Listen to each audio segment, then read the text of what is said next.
Live from Joe Yenny Stadium in Metairie, it's Crescent City Sports Prep Football here on a Friday night, a non-district matchup. We'll trip down I-10, in fact, as well, as the Teurlings Catholic Rebels take on the Archbishop Rummel Raiders. And a very pleasant good evening, Lenny Van Gilder. Pleased to be joined by Phil Greco. Coach, the first time we get to work together on one of these, and it's good to have you with us for a good test. Everybody else is starting Catholic League play tonight. Rummel has the league bye in week 4, so they play their final non-district game before getting into play this week. First of all, the thoughts on doing that and then having to go through 6 straight weeks of Catholic League play as opposed to maybe getting a break somewhere in the schedule. Well, it's tough, but by the same token, you get a chance to play 4 games before you open up in district. And that first game against Gulfport, they looked really good. They go against a real good Escambia team and just really couldn't get it done. And last week they won on a late field goal against Riverside. But this Teurlings team, they're 2-1. Their only loss has been to Notre Dame or Crowley, which is a powerhouse. So it's going to be a good test for Rummel against a really solid football team tonight. Yeah, both of these teams 2-1, as you mentioned. Rummel with wins over Gulfport and over Riverside, 37-34 last Friday night on a last-second field goal. The one lost 21-8 to Escambia, while Teurlings also 2-1 on the year. They won at Brobridge 30-7, at LaGrange 29-12, and a loss to Notre Dame last week 28-14. They had 4 takeaways in that game and could not take advantage of that, could not get a score. So This is, I know as a coach, and you've been on both sides, a coach and an administrator. As a coach, you're always looking to make sure you got those teaching moments. I'm sure that is one of the things, that the Teurlings coaches have talked to their players about this week, is trying to, continue to get the football, get those takeaways, but you've got to be able on offense. You've got to be able to capitalize on those situations. You're exactly right. You're getting the turnover, which is very important. It gives you momentum. But you have to finish. You have to go and get points out of it in some capacity. And apparently last week, Teurlings just wasn't capable to do that. Now, granted, they played a really good football team and played them pretty close for most of the way. And they'll be out tonight. I think Rummel and Teurlings have played 2 other times, once in the playoffs and once last year. And Rummel has beaten them both times, so I'm sure Teurlings has an added advantage to try to break that streak. Sure. One of the things that Rummel's going to have to deal with tonight is a very good and a very big Teurlings offensive line, led by number 76, Thomas Perry, 6'6", 320 pounds. He's a verbal commit to LSU, and as a coach, I'm sure you believe in a philosophy. It all starts up front on both sides of the football. Most definitely. You have to be able to block if you're going to get your running game going, and you have to be able to pass protect if you're going to get your passing game going. The throwing the ball, the catching the ball, that's the easy part. The hard part is the blocking up front. And this kid, just looking at him, is unbelievable. And talking to the coaches, he has really good feet. LSU, a commitment already.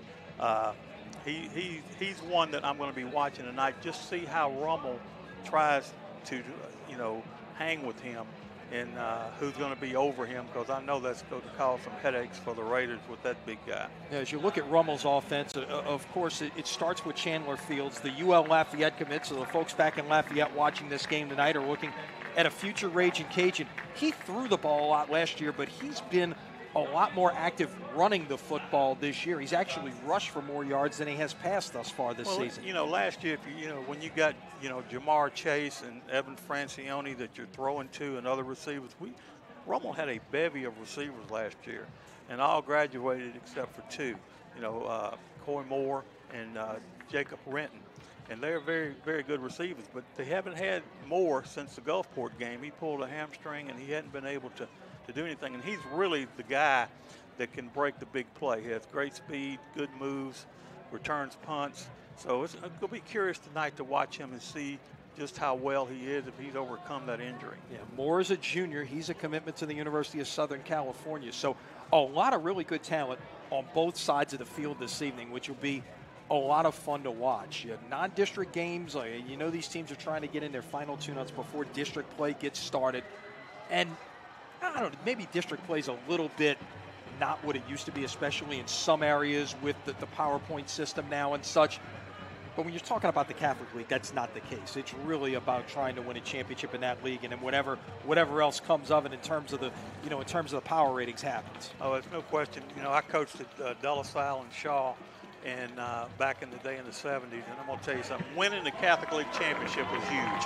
That's what we all pointed for, and that's what those kids do today. They look for first the Catholic League championship because it is so competitive, and it's a lot of fun to play in. Raiders taking the field. The Rebels took the field just a moment ago. We are counting down to kickoff. Rummel and Teurlings Catholic.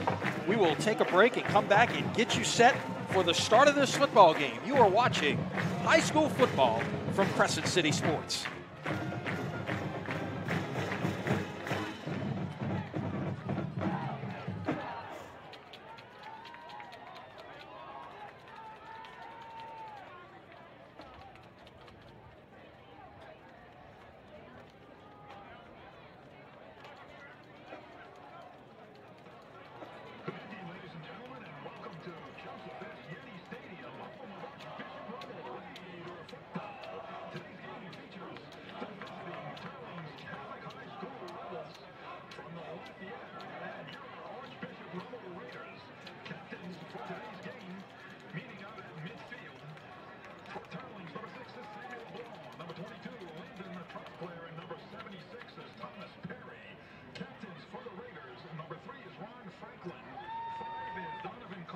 Captains meeting at the center of the field as we get set for kickoff between Teurlings Catholic and Rummel. Again, both of these teams 2-1 on the season.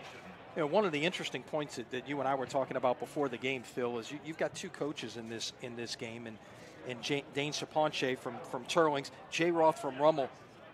Both of their fathers were the head coaches at these schools back when, and while Dane directly replaced his dad, Rummel's going to get the football first as we get things started. Jay had to wait a few years before he took Easton's place, but legacies are obviously a big thing at these schools, and it's no doubt about it. I think I've been knowing Sonny Chaponche, Dane's father, for years, and in fact he was on the staff at Nicholls State when I was there coaching basketball. And it's exciting when you have the opportunity to come in and coach. Where your dad coached. Colors heading to the center of the field as we get set for our Star-Spangled Banner here from Joe Yenny Stadium. What turned out to be a pretty nice night for football thus far. Of course, in Louisiana, you never know what may happen at any given time.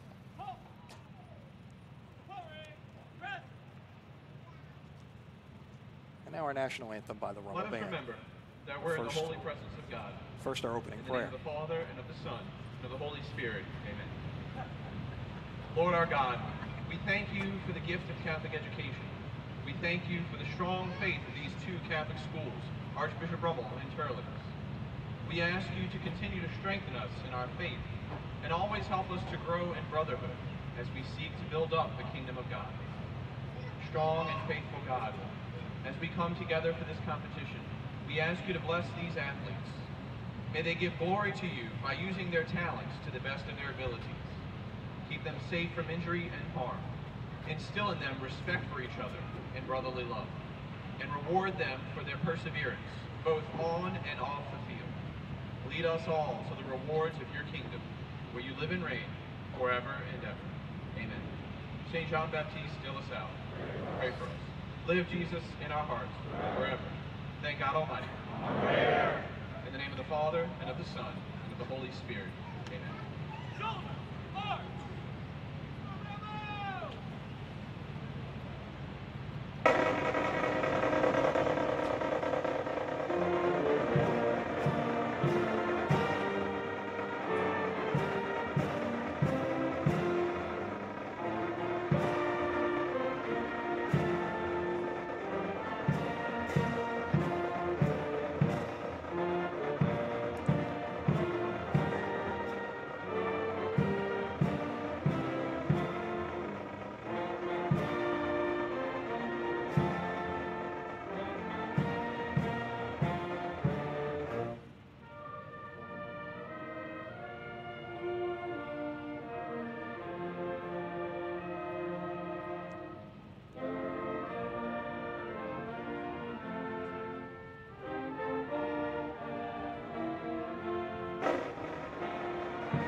Our national anthem from Joe Yenny Stadium as we get set for kickoff. Rummel against Teurlings Catholic in a non-district matchup. By the way, the first of two for you here on Crescent City Sports this weekend. Got a good one tomorrow night from Tad Gormley between Jesuit and St. Augustine. Coach, I know you remember the 40th anniversary of, I would argue, maybe the most significant high school football game we've seen in these parts in the last 40 years, that state championship game between Jesuit and St. Aug in the Dome in front of 44,000 because of what it set the stage for, that we now play every state championship game inside the Superdome. I have no doubt that was the reason when the LHSA saw that crowd with Jesuit and St. Aug in the Superdome that night, that they started working immediately to try to get all the state championships in that venue.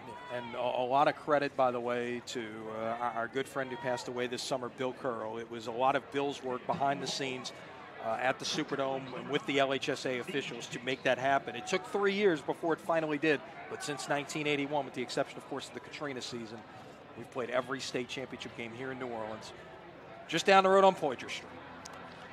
Yeah, Bill was quite an individual. He was the sports information director, Lenny, when I played at Tulane way back in the day.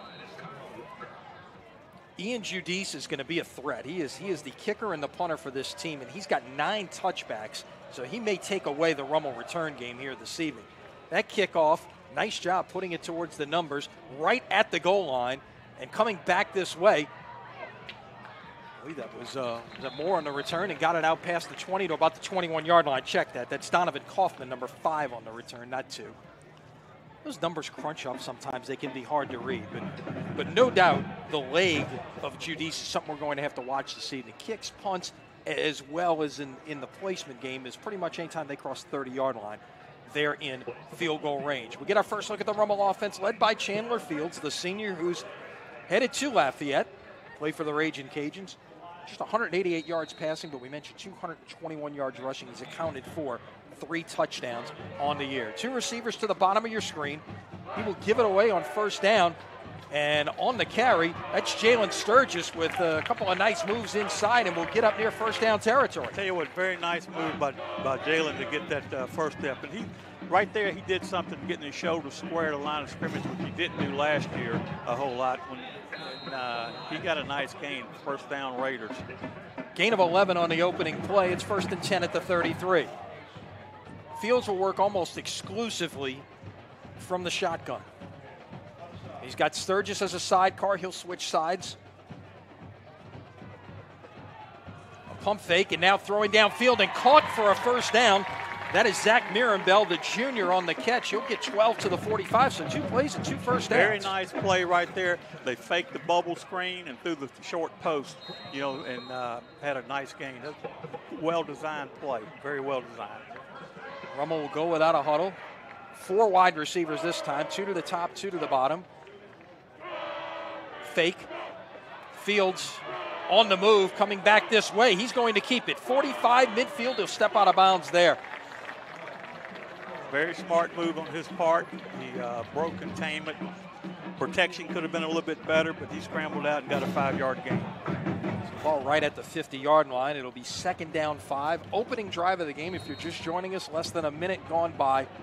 Rummel has picked up a couple of first downs to move it from the 22 out to the midfield stripe.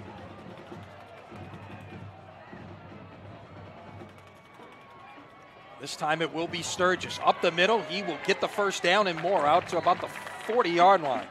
On that play, the Teurlings linebacker blitzed the B gap, and the play was in the A gap, and Jalen Sturgis made a nice move and got another first down. The Raiders are moving the ball pretty good right now, Lenny. Now across the 50 at the Teurlings 41-yard line. 3 runs and 1 pass thus far. 37 yards of offense. Fields, play fake. Down the seam, he's got a man wide open. That is Amor Rashal out to about the 20-yard line, and just like that, Rummel's closing in on the red zone. It's a very, very nice read there. They went too deep that time, and Rummel sent a receiver to split the middle, and he ended up wide open. Very, very nice design play and a good throw. Put it at the 21-yard line. It's a gain of 20.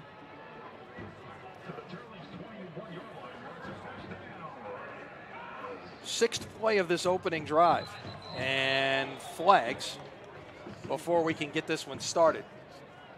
You know, when you get in the red zone and you have a offsides or illegal motion, it moves you back. 1st and 15 is very tough in that situation. They cannot allow that to happen. Yeah, it can get a little tighter to work from here. Of course, you're not down right up against the goal line yet, but still, you don't want to give away those opportunities there after the work you've done on the first 5 plays of this drive. So now 1st and 15, ball at the 26-yard line. It's Mirambell in motion to give it away. This is Sturgis on his 3rd carry of the evening. He will get back near the original line of scrimmage. Not quite. Let's see where they spot this. Looks like they're going to put it down at the 23-yard line, a gain of 3. Nice blocking up front by the offensive line, creating a little movement and him being able to get about 3 or 4 yards. Rummel continues to operate without a huddle. This was a Rummel offense that did a great job of moving the ball on the ground a week ago.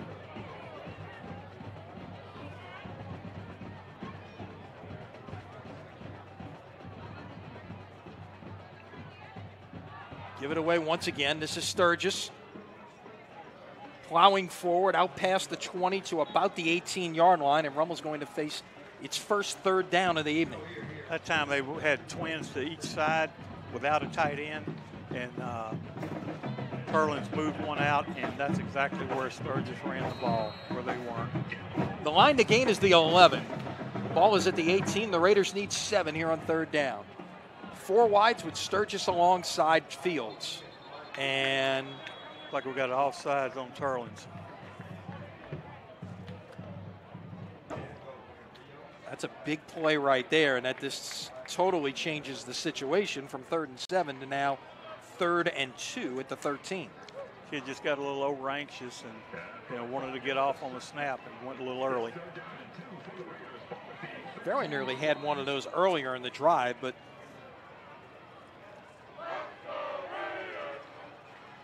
same look. Now they'll motion and have 3 to the top of the screen. Down the seam, caught, and that is a touchdown. Great. Zach Mirambell from 13 yards out on the pass from Fields. Rummel goes 78 yards with the opening drive, and they're on the scoreboard. Sterling is playing a lot of zone, and you can beat a zone if you can hit the seams, and that's exactly what the receiver did right there. He just settled down right in that dead area, and Chandler Fields made a great throw. He got an end zone. Good start for the Raiders. 8 plays, 78 yards, 3 minutes, 10 seconds off the clock to get Rummel on the scoreboard.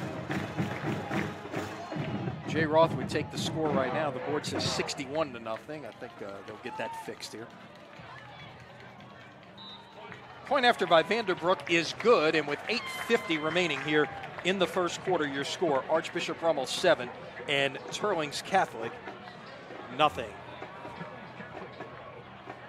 Crescent City Sports Prep Football brought to you by Riverlands Insurance in Luling, meeting all your insurance needs. Call Riverlands at 1-800-336-4579 or go to RIVINS.com. It's Riverlands Insurance, great sponsor of prep football and all prep sports here at CrescentCitySports.com. Our thanks to Nolan Luke and his entire team over there at Riverlands Insurance.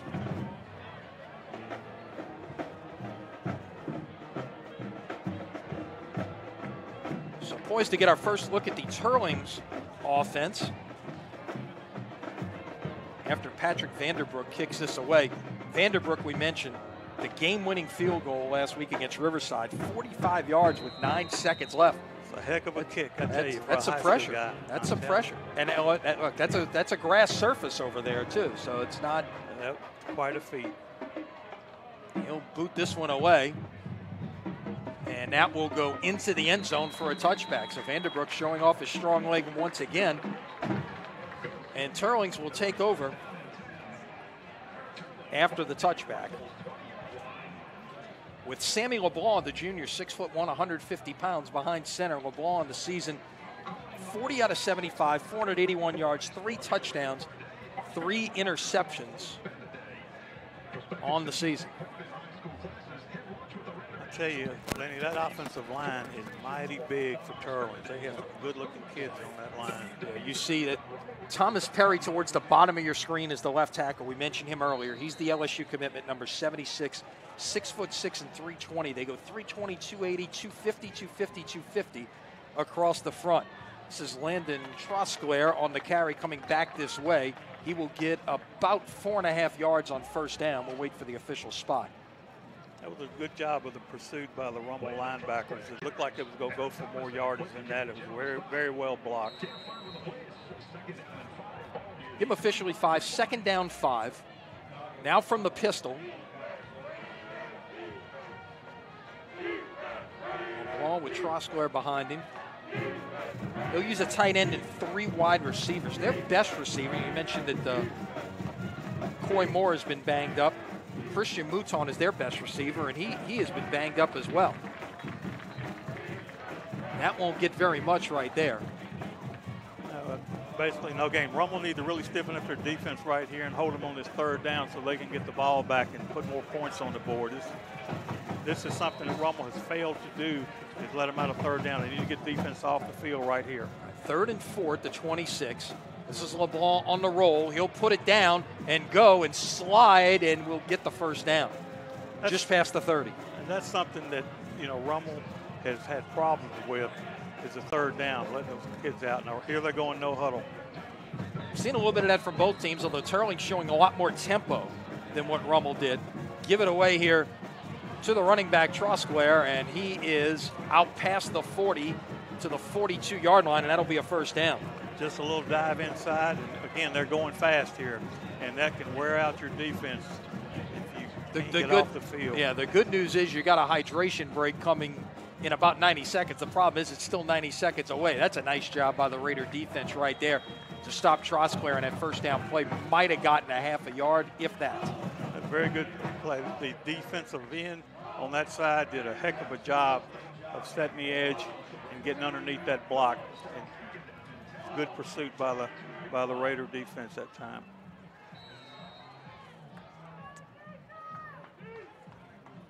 Second down 10 at the 42. Play fake. Now a little screen pass, and they've got it set up, but it's well defended by the Raiders. I believe that was Cabos Craig on the tackle there, 93. Rummel had a blitz on that time, and the screen was a very good call. It's just a great job by the defender of recognizing it and making a tackle for a short gain. So now 3rd and 7, ball at the 45-yard line. Trosclair, 8. That's actually his 9th catch of the year. He leads the team in catches. They'll go 5 wide right now on 3rd down and 7. This quarterback, LeBlanc, has showed you that he's not afraid to put it down and go. They've got screens set up both ways, and they've got this one really set up on the near side. That is caught by Ethan Hebert, who you'll see in the backfield some as well, and they're out across the 50 to the Rummel 43-yard line. That was a very well-designed play. They had motion going away from the play and threw back inside, a little screen pass, and receiver gets the first down. There's another little screen pass, and that is Hebert once again on the catch and run out to the 31-yard line, and it's at the 5:58 mark. That is going to take us to the hydration timeout here. So Teurlings trying to answer Rummel's opening score. They are on the move. 5:58 to play, first quarter. Your score, Rummel 7, Teurlings nothing. You're watching high school football from Crescent City Sports.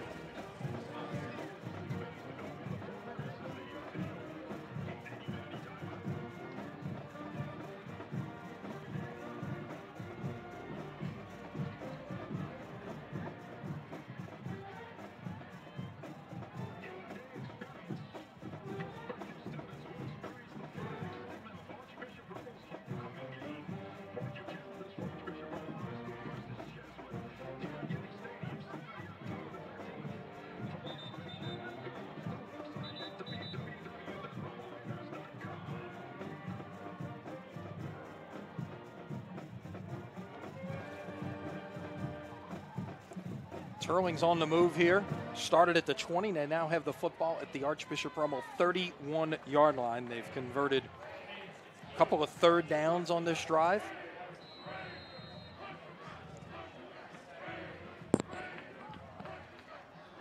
Now the man in motion will bring it back this way.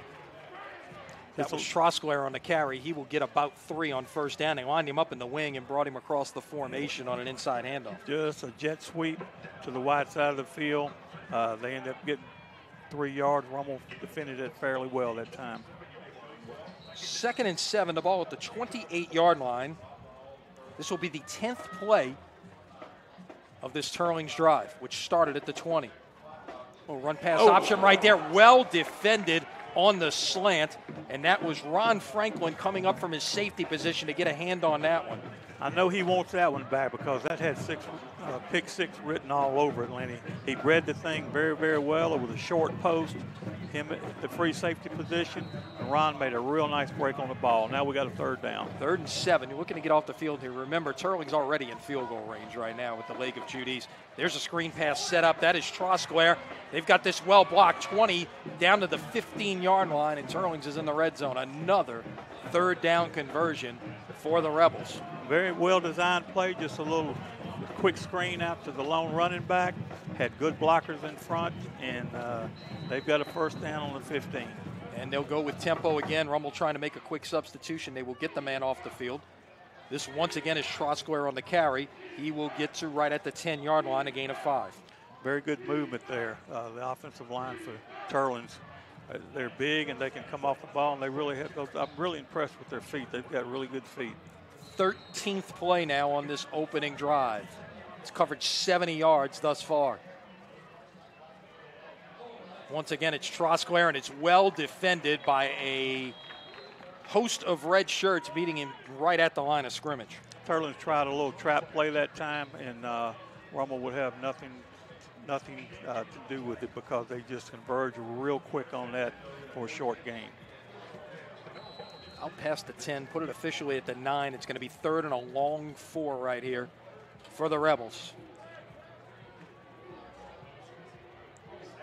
And they look like they had something going on there, but it ends up being an illegal motion. Yeah. Which helps Rummel because it's going to now make it about 3rd and 10. Yep.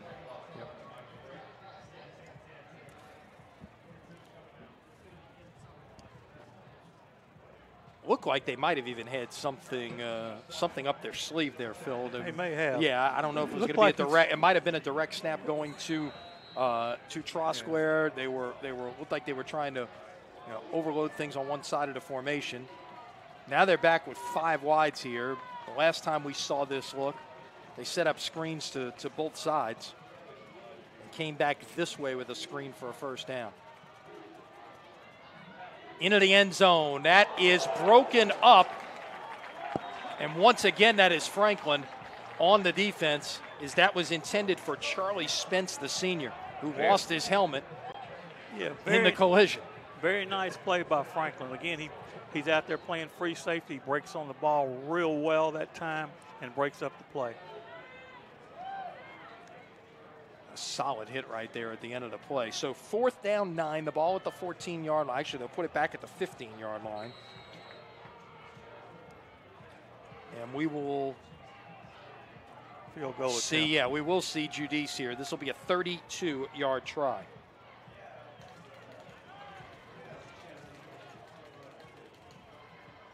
Right in the middle of the field. Snap is down, kick is on the way, and it is plenty long enough. It is good. So with 3:42 to play here in this opening quarter, your new score is Rummel 7 and Teurlings 3. He made that with a lot to spare, Lenny. I tell you, that could have been good from 50. Opening drive for Teurlings goes 15 plays, 65 yards, and it takes 5 minutes and 8 seconds. You know what? But Rummel gets the 3rd down stop in the red zone, and you'll trade 7s for 3s the whole night if you're Jay Roth. Yeah, you will, but your defense has been on the field for a good 5 or 6 minutes, and that's something with your lack of depth in high school that you have. It's very, those kids will get tired. They need to get some 3 and out so they can rest and let the offense work.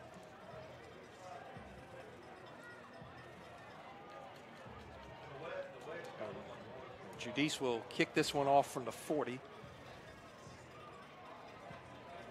That is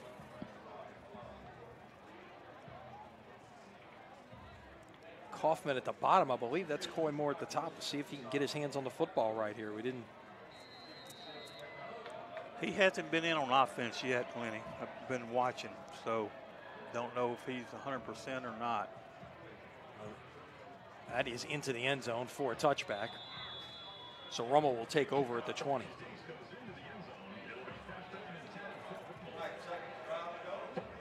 A reminder once again, tomorrow night, 7 o'clock.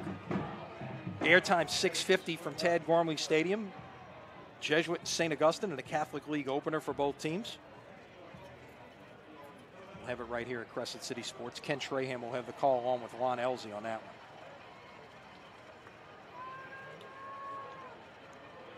So Rummel taking over at the 20. That is more in the game right now at the bottom of the screen, right lined up on the numbers. Let's see if they go to him early. Fields looking that way. It's Moore. Will break a tackle and get out to about the 24-yard line. And that's something I think you want to do right there. Exactly. Anytime you've had somebody who hadn't been a big part of your offense, who hadn't been part of the offense, get them a touch right away and give them a chance to get involved. You want to get him involved as soon as you possibly can and take out the rust a little bit. He gained, close to 5 yards on that little pop pass. 2nd down 6. This will be Sturgis on the carry. We'll get out to about the 27-yard line. It'll bring up a 3rd down. Yeah, just no movement right there by the offensive line. And Teurlings was able to jam it up and only give up about a yard on that play. Now we got about 3rd and 3. 3rd and 3, and this is big for a number of reasons, not the least of which is what you just mentioned, Phil, is that you want to give your defense a chance to rest right now. Especially early in the year when it's hot.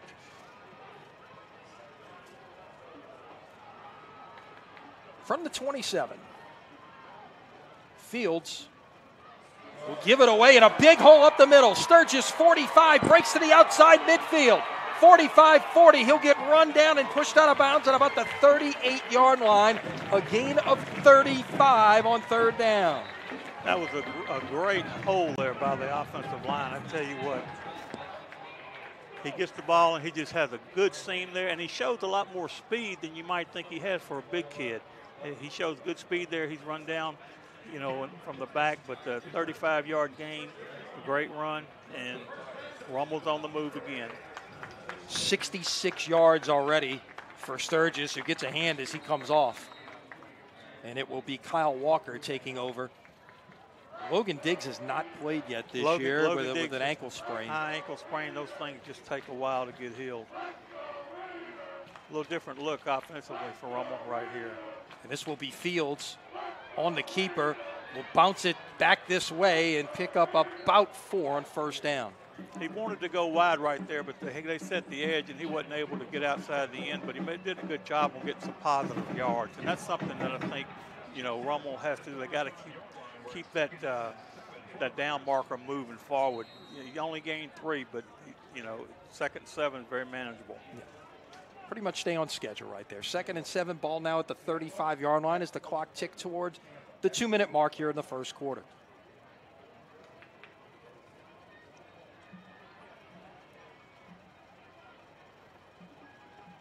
Fields, play action, looking to take a shot down the field. Now he will, and that is going to be incomplete. He had the post on the backside open. He just didn't see him, and that was scrambling around and making a throw. He made a good throw, and it would have been a great catch, but it's just a little short. Shaw was the intended receiver on that one. First incompletion of the night for Fields, who went 3 for 3 on the opening drive for 45 yards. He's 4 for 5 on the night for 49. You got to keep this drive going. Keep your defense off the field. On 3rd down, give it away, and that is not going to get there. Nice job by the Teurlings defense to bring down Sturgis after a short gain of maybe 2. And this might be 4-down territory here, Phil, at the 33-yard line. 33-yard line, you're in no man's land. I mean, you punt it, you're only going to if it goes out the end zone, you're only going to, gain, 10, 12 yards. So this looks like an opportunity maybe that they may try to go for it.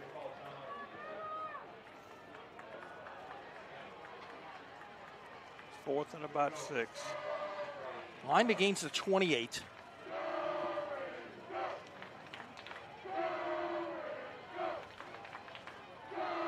Fields has time now. Some pressure gets through. He's got to move. He's still on the move. He's back around the 50. He's still on the move. Now he's just got to throw it somewhere, and he does, and it's incomplete in the direction of Rashal once again, and Teurlings is going to take over on downs. I think he had the cruise route, what I call it, which is the short route running across the grain by the receiver, but he never saw him, and he had him wide open. Then he had to scramble out, and just make the throw a little bit short. So Teurlings gets the stop on downs, and they will take over at the 33-yard line with exactly 1 minute to play here in the first quarter. Rebels went 65 yards in 15 plays on their opening offensive possession of the game, but only came away with 3 as Rummel got the third down stop and held the Rebels to a field goal. LeBlanc will give it away to Trosclair. Coming back this way, and it's nicely defended by a couple of Raiders there. That was Gavin Holmes, the cornerback, coming up to make the first hit on his number 22 counterpart, Landon Trosclair. They pulled a couple of people there, and Rummel did a good job of knocking that interference down and allowing the linebackers to make the play. 2nd and 8, ball now at the 35-yard line as we get to the final half minute of this opening quarter. Long throw, it was tipped, nearly intercepted. That was Quentin Cage getting out there to get a hand on it, and then it was nearly picked off on the deflection by Malik Woodery. Good job of Quentin Cage reading that, recognizing what was going on, and if that ball was just a hair lower, he'd have had a pick 6, but a good job by Quentin right there. So 3rd down 8, ball at the 35-yard line. See if the Raiders can get off the field right here. LeBlanc on the screen pass. Raiders have it defended well right there. Trosclair is converged on quickly. Franklin was there, as was Colby Fields coming up from his linebacker position.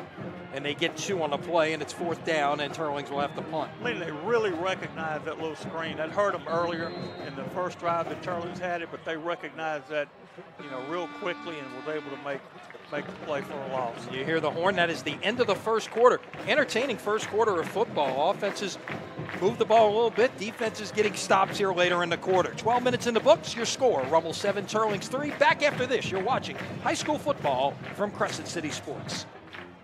Should I call?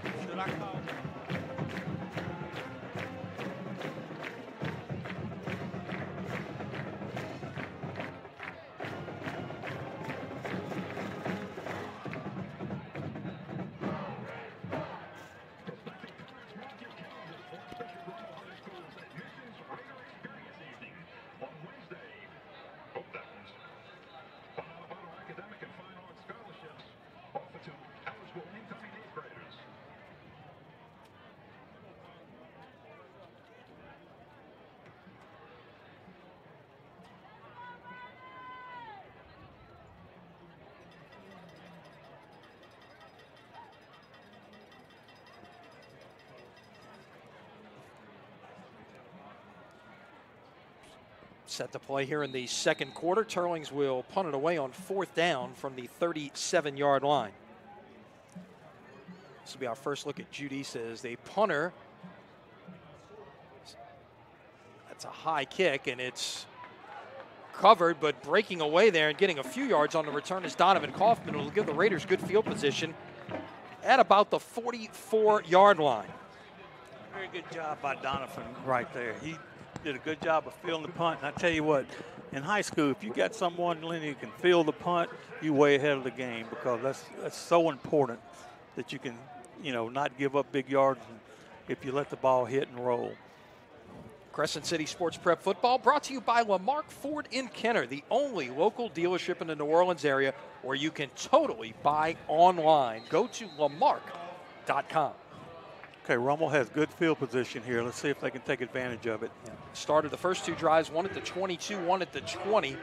Now you got it at the 44-yard line. Give it away. Sturgis will pop through and into the secondary and into Teurlings territory at the 43-yard line. He'll get 13 on first down. I tell you, they found something in the middle right there, Lenny. They're doing a really good job with the offensive line because there are holes there that he can run through, and he's getting north-south, and he's running the ball real hard. Making a gain of 12. It's actually spotted back at the 44. You know, he makes a nice little cut to get in that hole in.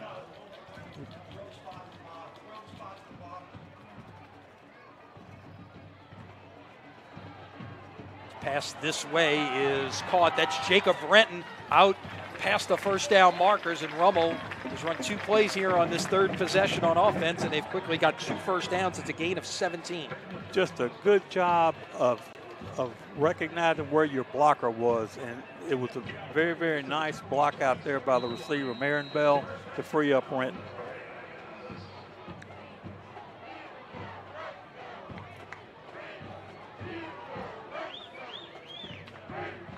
That is Sturgis up the middle, continues to just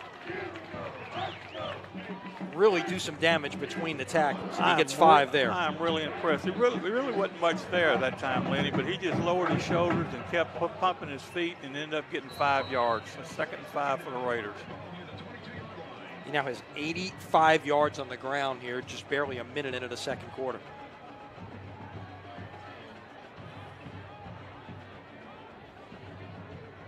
Catch you up on some of the other action as we go, and of course we always remind you, no better place to get your scores than the All-State Sugar Bowl scoreboard for Crescent City Sports. Falling forward, and that is a first down on that second effort right there by Jalen Sturgis, who is closing in quickly on the 100-yard mark. Great second effort there. He got hit after about a 3-yard gain, kept his feet moving, ran through the defender, and ended up getting about 5 more. Another first down for the Raiders.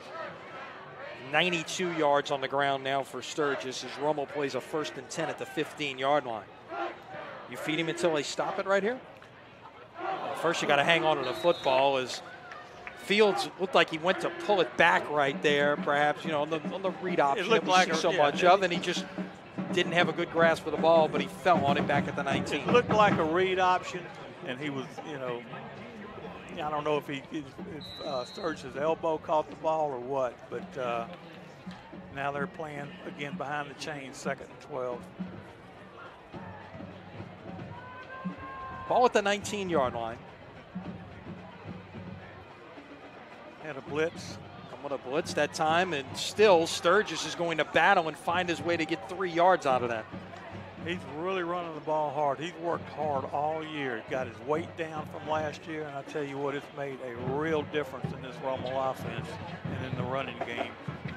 Sturgis came into the night with 62 carries for 400 yards and 6 touchdowns.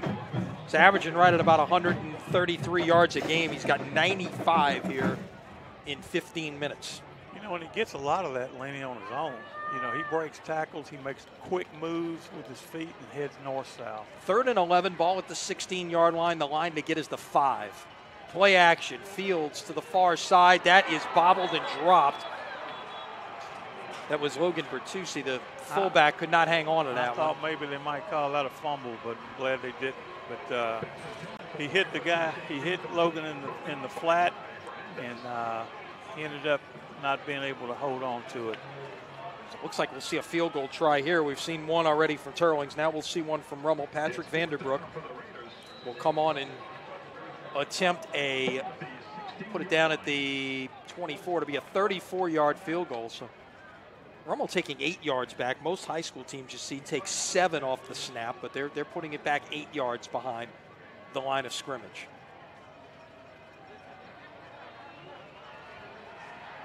Snap down, kick is on the way, plenty of leg, and it is good. Great kick, I tell you what. So glad for that youngster there. He really works hard. So 34 yards the field goal, 8:42 left here in the first quarter. Rummel moves it 40 yards in 8 plays, and it takes 3 minutes, 5 seconds, ends up with a 34-yard field goal by Vanderbroek to make this a 10-3 game. Let's check out what's going on in some of the scores on our All-State Sugar Bowl scoreboard from CrescentCitySports.com. Second quarter, Brother Martin leading John Curtis 3-0 at Yeoman. That's the district opener for both teams, as we mentioned. Amite Independence, always a great rivalry game. Of course, we had Amite here week 1 against Country Day, and what a game that was. Amite leading Independence 14-0 first quarter. Lakeshore over Laurentier 15-6 first quarter. Hammond over Slidell 7-3 second quarter. We're going to have Slidell in a couple of weeks against Ponchatoula as part of our Crescent City Sports Rivalry Series on Cox Sports Television. Vanderbroek set to kick it away. 3 men deep this time, and flags. Apparently Rummel was offside. Well, they're going to call a false start. I don't think I've ever seen a false start on the kicking team. I tell you, it's interesting, you know, watching Patrick approach the ball. He's going, you know, at a good speed, then he slows down, and then he picks it back up. I've never seen that in the kicker. I'm going to have to ask Neil Dunn what Neil is a kicking coach. I'm going to have to ask him about that. Wow. Earlier this afternoon, Joe Chango does it again. Country Day over St. Charles Catholic, 11-10. Hey, that guy does a great job over there. And anytime you beat a Frank Monica coach team, you've accomplished something. And let me tell you, that's right there. That's 2 of the best coaches in the area going head-to-head. No question about it. No doubt about it. We saw the kind of job he did to beat an Amite team that has got some incredibly gifted talent on that team. So now at the 35, you see him just slow down a little bit. Now he's going to go forward. As Phil was talking about, this is back to about the 4-yard line.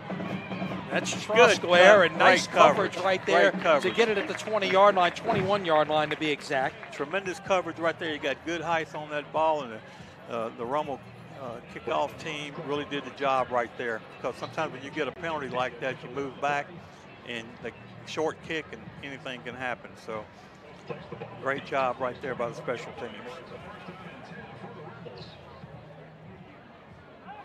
Checking in on some of the other games. Newman leading Berwick 13-7 second quarter. That's Uptown. Salmon over Bogalusa 7-0 first quarter. Pearl River over Riverdale 14-7. That is in the second quarter. John Ehret over West Jeff, always a great rivalry game. 6-0 first quarter. Ehret coming off of that huge win over Destrehan last Friday night at Haas Memphis. Taking a shot on first down the field, and that is incomplete, and that's well defended right there, as that was thrown in the direction of Charlie Spence, but well played right there by the Rummel cornerback Dominic Corona. Dominic did a nice job there. He was beat by a step, but he got his hands up right at the last and knocked that ball away. Tremendous. 2nd and 10, screen to the top. And that is nicely well defended once again. That was Michael Heinz, the senior wide receiver, on that screen, and I think it might have lost yardage. In the Escambia game, Escambia was running similar type plays, but the Rummel defenders were not getting off the blocks. They seem to be getting off the blocks tonight, so they've worked on that and gotten a lot better at it. So now it's 3rd down and 11. The line to make is the 31. Need to get that defense off the field right here. Scrambling this way.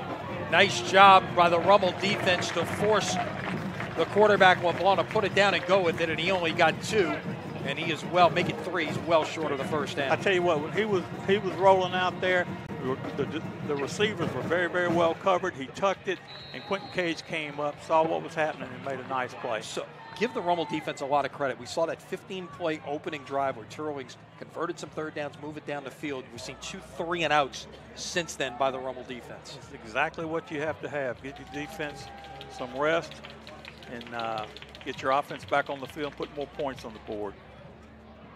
The punt by Giudice will come up short. It will actually hit one of the Teurlings cover men at around the 48-yard line. They'll put it down at the 49. So once again, Rummel gets to operate with good field position with 7:09 remaining here in the second quarter. Great field position right here. Don't be surprised if they go for a long one right here. They've got good field position. They've got their Teurlings defense back on the field.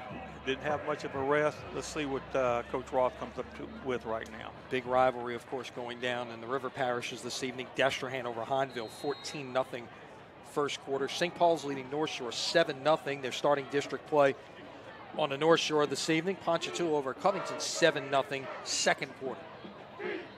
Sturgis on the first down carry will fall forward for about 6. There wasn't much there, Phil. No, he kept moving his feet and something happened. The thing he does, Lenny, is his lateral move is so quick. Okay, he has a great lateral move. If nothing's at the point of attack, he makes a lateral move and finds that seam, and then he gets north and south. Yeah. Give him tremendous job of running. Give him 100 yards again tonight, 101 thus far for Jalen Sturgis.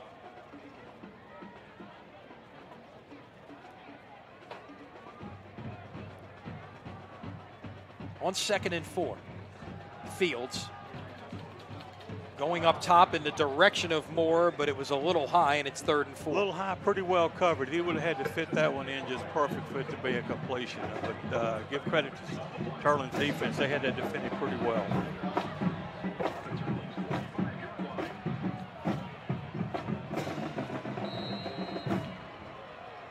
So 3rd and 4 coming up here. Need a first down to keep the chains moving. Rummel is 2 for 4 thus far on 3rd down.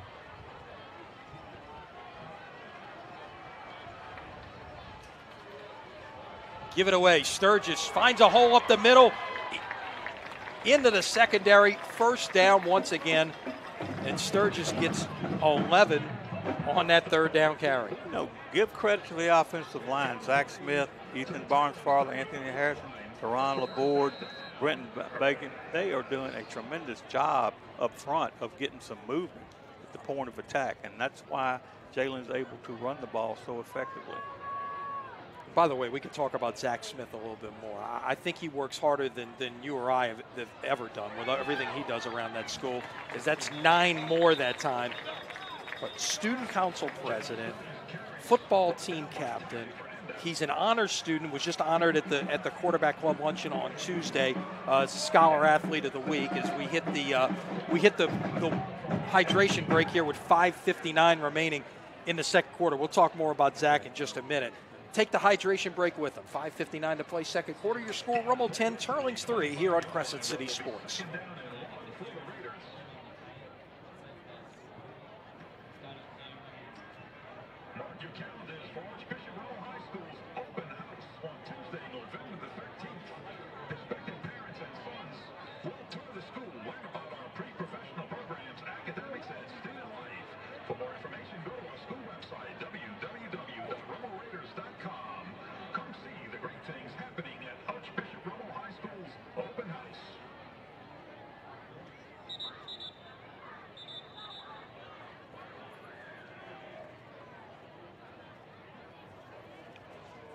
Rummel offense on the move, gets the hydration break. I'm sure the Teurlings coaches were probably more happy about that than the guys on the near side, the way things are going at this moment. Rummel on the move at the Teurlings 25-yard line. Rummel definitely has the momentum going right now. You just have to continue and keep pounding. Play action on 2nd and 1. Fields looking to take a shot. Nothing there. He's going to put it down and go. 20 and step out of bounds right about the 16-yard line.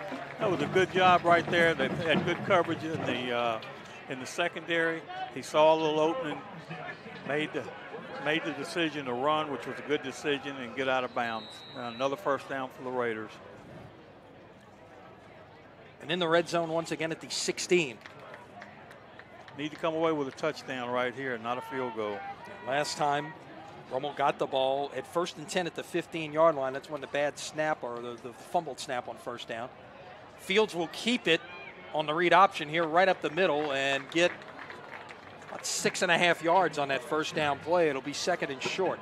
Good job. I think that was all predetermined. I saw people pulling into the hole.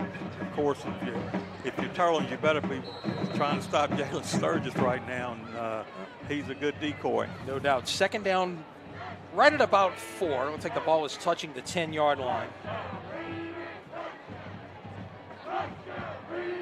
I'll operate out of the eye under center here, and Sturgis will take it.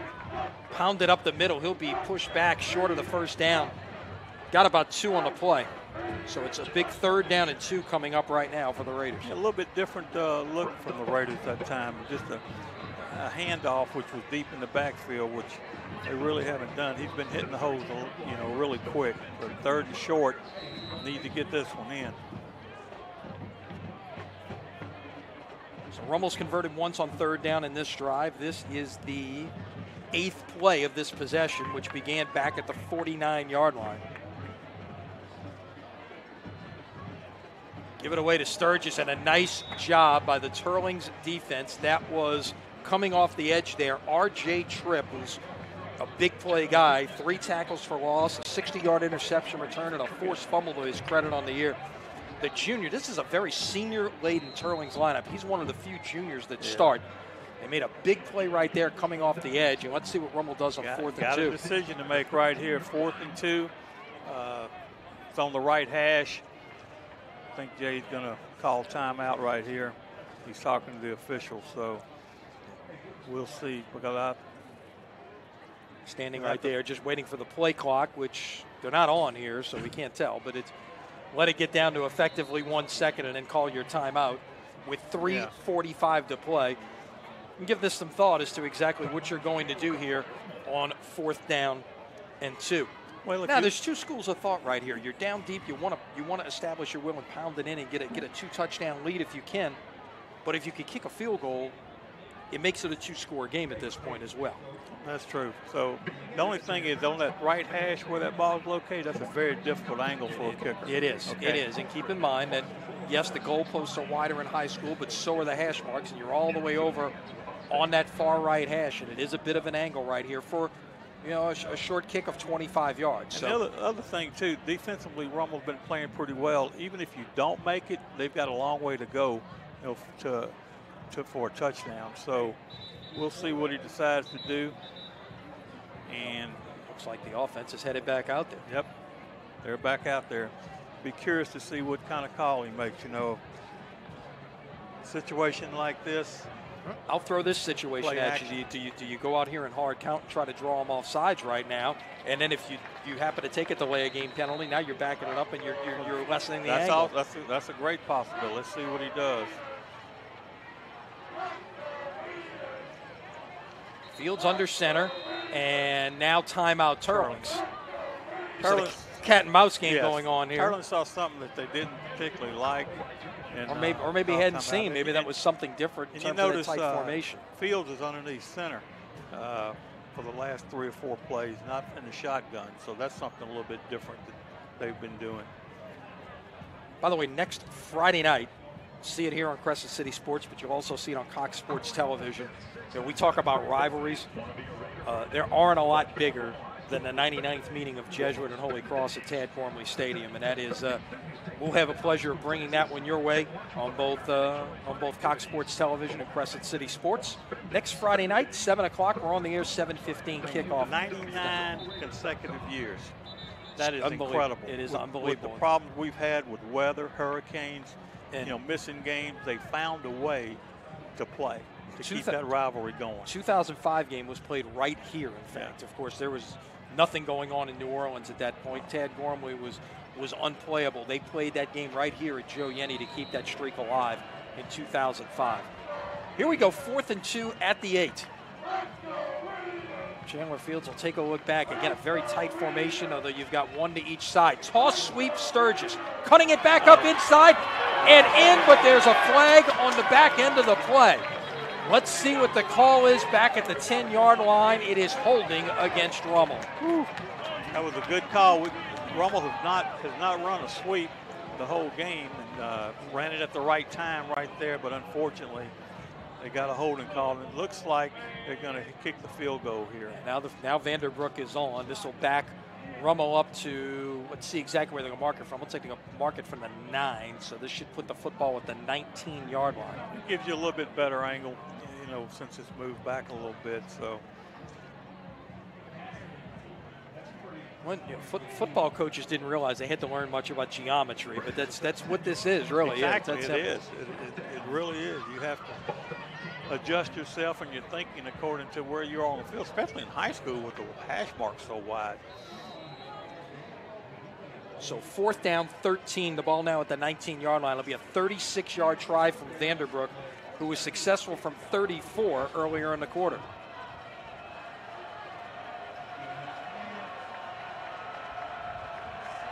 Snap good. Kick down on the way. Plenty of leg, and it is good. Good solid kick right there. Good solid kick. Everything was perfect.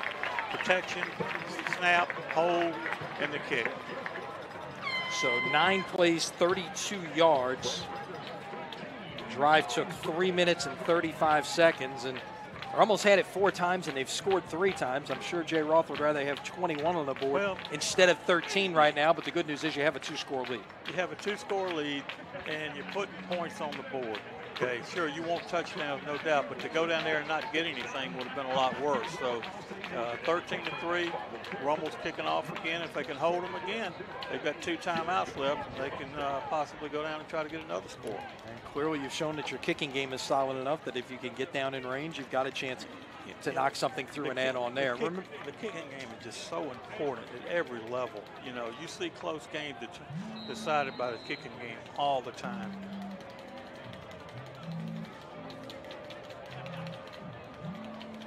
So you get another look at that unorthodox kickoff style of Vanderbrook here. Is going to all of a sudden put on the brakes right about now and then come forward and boom it away from the 40. And that will go into the end zone for a touchback. Hey, if he can do that every time, it doesn't matter how he approaches the ball any. And that is a valuable weapon Very valuable in high school football. You can make a team go 80 yards all the time. Make them go 80 yards, and kickoffs too. You always find, that's a high percentage of possible injuries when you're covering a kick. No doubt. And letting him, getting him to kick in the end zone is a big thing. I think back to playoffs a year ago, and Acadiana playing Hahnville in the semifinals, and Puka Williams went up and made an acrobatic play with one hand at the 1-yard line to keep the ball from going into the end zone, and then proceeded to run it back 99 yards for a touchdown. That's what athletes can do. They empty backs right now. It's 5 wide. And taking a shot down the field, and it's intercepted. Back the other way. That is Woodery down the sidelines and in for a touchdown. 34 yards on the pick 6 by Malik Woodery. The junior cornerback, his 2nd interception of the year, and that one produces points. Quarterback had good protection, and he just underthrew the ball. The guy was really about even with Malik right there, but he underthrew the ball. Malik was right there, picked it off, and got a pick 6. Great job, great presence by Malik. And now just that quickly, your field goal unit's back out there to try an extra point. Talking about people getting tired, Vanderbrook's leg might get tired with all of the kicking he's had to do this evening. He's a soccer guy. He never gets tired.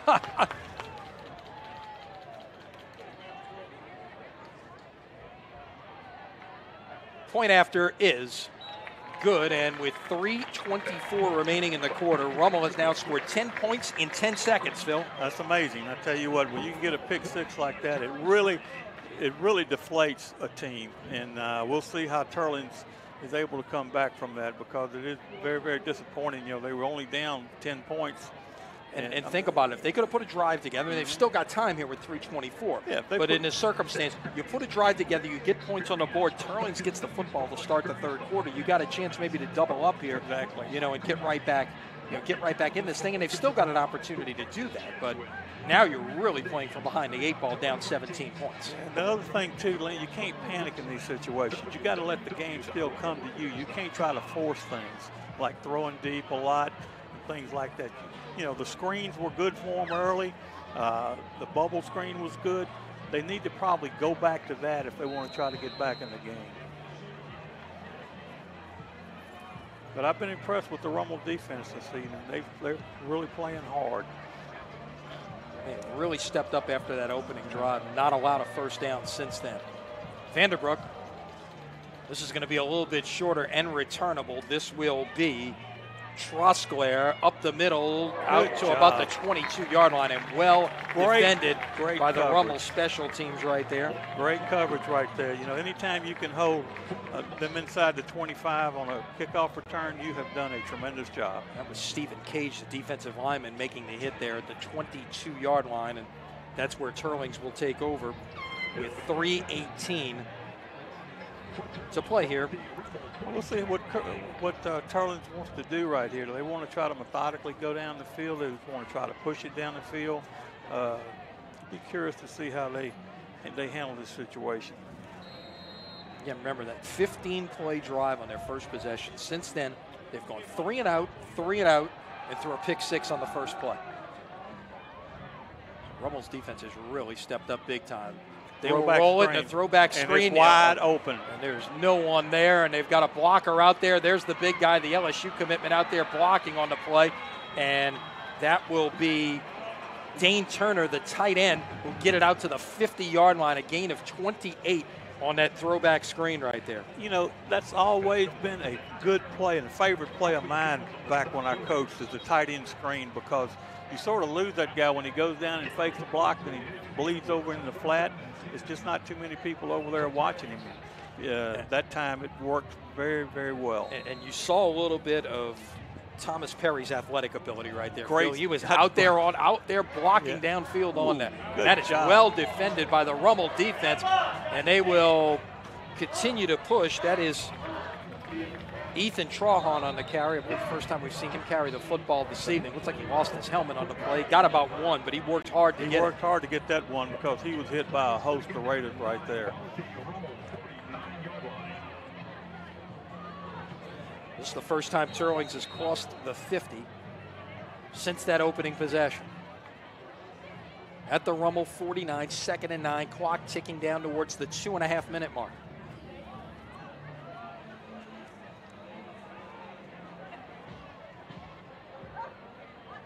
Play fake, taking a shot down the field, nobody's there. That is incomplete. 3rd down and 9.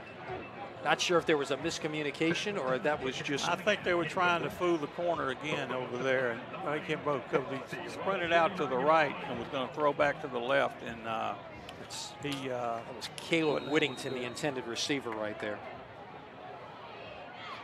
So now 3rd and 9.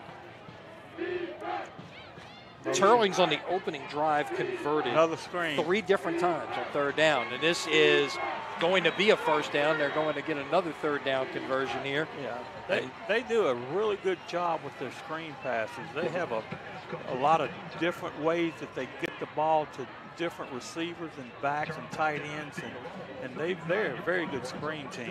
And that was Turner once again on the catch. They've got it to the 39, closing in on a 2-minute mark. They'll give it away to Trosclair. He will get to about the 35-yard line. Rummel had a chance there to make a play on the line of scrimmage, and it was a good job of running the football and broke it out. Got about 5 yards on that play. 2nd down, 5, ball now at the 34-yard line as we close in on the 145 mark, and we got a timeout before the snap from Rummel. Rummel wanted to make some adjustments on defense and put some people in, and they got it just before the snap of the football.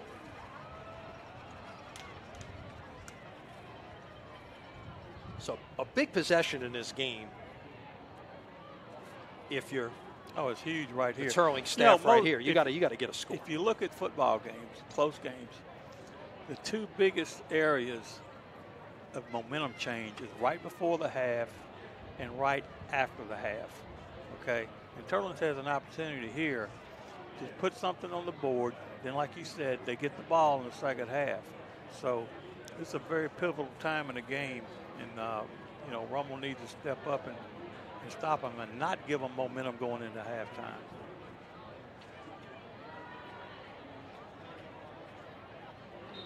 By the way, what an entertaining game last night. Helen Cox over McDonough 35, 54 to 53. I don't know if there was a last-minute three-pointer in that game or exactly what happened, but that's wow. Okay, here we got second and about 6. Trips formation to the right. Now they'll motion even more. Everything's Quad going now. Now motion back. And they'll come the near side on the sweep with Trosclair. Will be close to the first down yardage. Let's see where they spot it. A lot of misdirection on that play right there, Lenny. The quarterback had a lot of motions trying to get Rummel's defense to move, and that was a nice gain. Now we got about a short. Third and a foot here, officially at the 30-yard line. Out of the pistol, give it away. That's Trosclair. A good job defensively, but I don't think they stopped him. No, they only had about a foot to get. It's going to go down right at the 29-yard line, and that would appear to be a first down. They will. I thought for a minute they might measure, but no, they'll move the chains. You never know how they go spot the ball, believe me. Clock stopped at 1:03. They'll wind it on the ready for play, and now it moves inside of a minute. Get up. Oh, that's a clip. That's a clip. And good play. Yeah, well defended. A host of red jerseys coming in there. No flag coming in, though.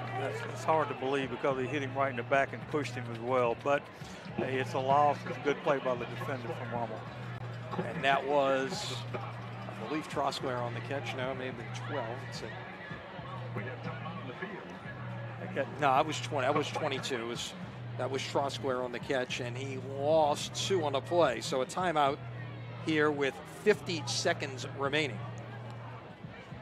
50 seconds. Teurlings' second time out there using, and second and about 12. Yeah, both teams now with 1 timeout remaining according to the scoreboard here with 50 seconds on the clock. And look, we mentioned the leg of Giudice. You're probably already in his range. He can make a 50-yard field goal. Yeah, and at this stage of the game, I think Rummel would be satisfied with him trying a long field goal. Sure, no question about it. You'd rather have that. Look at some of the other scores. We have a moment. Carr leading Carver 12-0. That's a first quarter score. Curtis has now rallied. They lead Brother Martin 13-3 second quarter. That game's being played at Yeoman Stadium. By the way, Curtis is putting J.T. Curtis into their school's Hall of Fame tonight. What took them so long? Yeah, like he's in every other Hall of Fame. Yeah, exactly. Another screen pass, and that's good again pursuit. Well defended. Good pursuit the pass was low. He really couldn't get it in motion and take off upfield. But again, well defended. They had a lot of red shirts out there, and very well defended. It'll officially be a loss of 1. So we've seen 2 screen passes, net -3, and it's 3rd and 13 at the Rummel 32-yard line. Play action. Another screen. This one will be well defended right there, and give Craig some credit on that one. He was right in there, engaged with the big guy Thomas Perry, but yet got in and got a hand up there to help kind of break that up. And this is right on the fringe of field goal range, and I don't know what you do right here on 4th and 13 at the 32. They're going to go for it. 2 seconds. They're going for it. They have to get something down the field that covers 12, 13 yards to get the first. The line to gain is the 19. Now they call timeout. Yeah, they use their last timeout here with 22 seconds left in the first half. You know, one thing. Let's look ahead a little bit here. If you're both coaches, what are you telling your teams at halftime? Well, I think in Coach Roth's case, he'll tell them, hey, we've been running the ball well. We've established ourselves. Let's just go out there and continue to do what we're doing. And defensively, they played a lot better in the second quarter. Actually, since the first drive, they played really, really well. And just tell them, hey, you can't get real excited. You got to go out there and finish the game, because that's the main thing. It's not the halftime score, it's how you finish. If you're Teurlings, you say about the missed opportunities. The interception that was thrown, Rummel scored on. You gave Rummel 7 points, but you also say, hey, that first drive we had, we went right down the field. We need to get back to those things. So the big play right here, 4th and 12. Ball at the 32-yard line. Let's see if Rummel brings any blitzes here. How many they rush?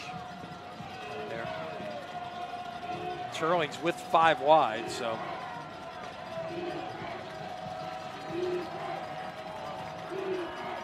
Well, cat and mouse game going on here between the coaches. From the 32.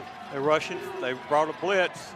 Well, down the field, that pass is caught for the first down. A terrific one-handed catch. That was Michael Heinz, the ball down at the 10-yard line. It'll stop. They'll probably go up and spike it. Let's see. 16 seconds left.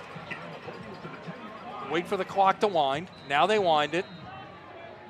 And now they will spike. That was a heck of a catch. He could have heard footsteps right there because that ball was fit right in the seam, and there were Rummel defenders all coming downhill, and he made a tremendous catch. It's officially goal to go. Not that it really matters in this situation because I'm not sure you're going to get off enough plays to perhaps make a first down. Rummel's going to use its final timeout with 13 seconds to play.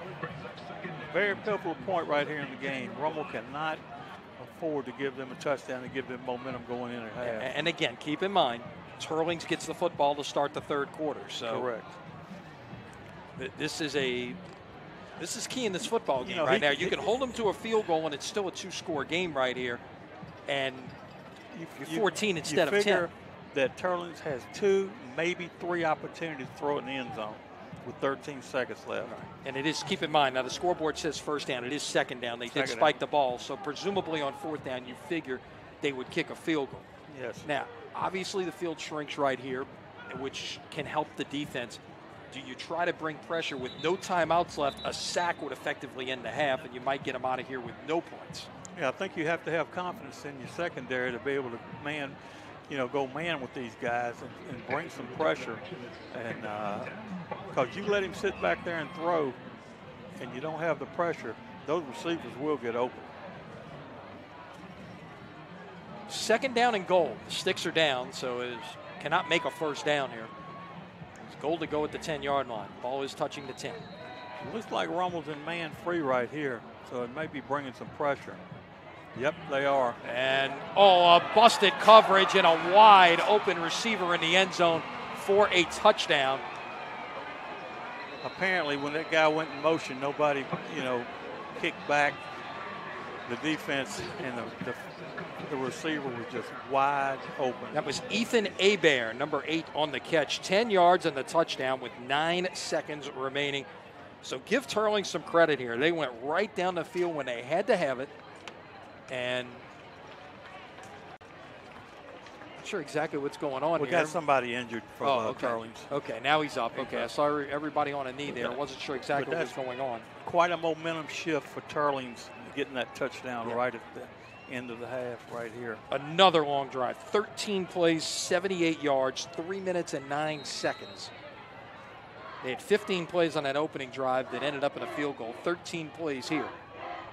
Extra point is good by Giudice, and it's a 20-10 game with 9 seconds remaining in the first half. So as good as Rummel has played here in the first half, Teurlings has to feel like they've got a bit of momentum going in. No question about going into the locker room.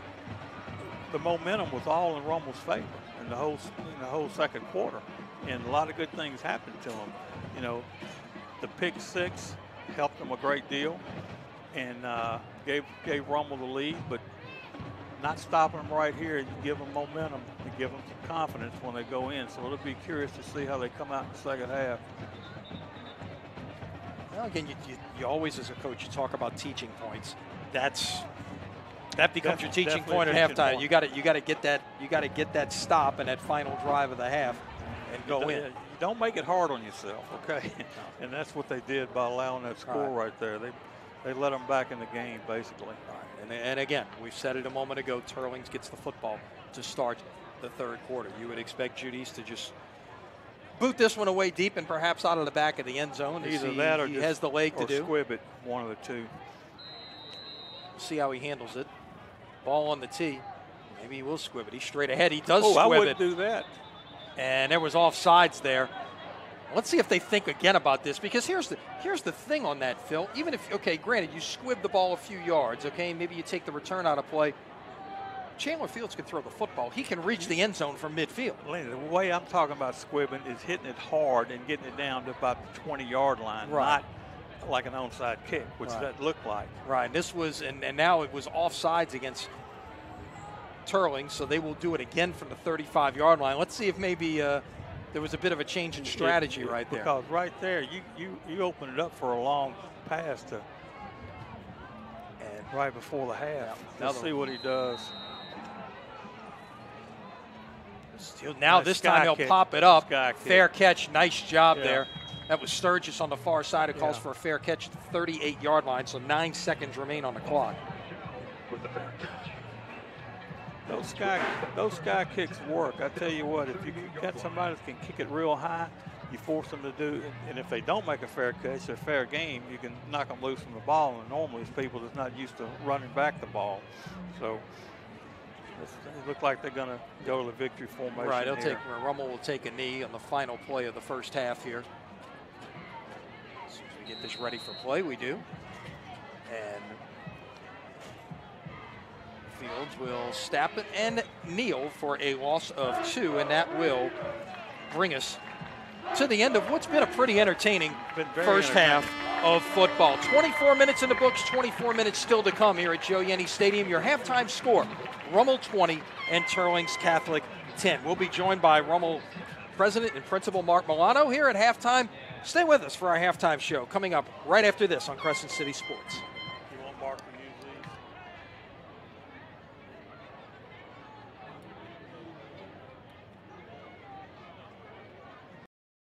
Your home for the best in coverage of pro, college, and prep sports in the New Orleans area is CrescentCitySports.com. Whether it's news, opinions, live video webcasts of high school sports, or Louisiana's best prep football scoreboard, you can get it all at Crescent City Sports. The name may be new, but it's the same great coverage you've gotten for years from our team of New Orleans natives. Click it now and like us on social media at CrescentCitySports.com.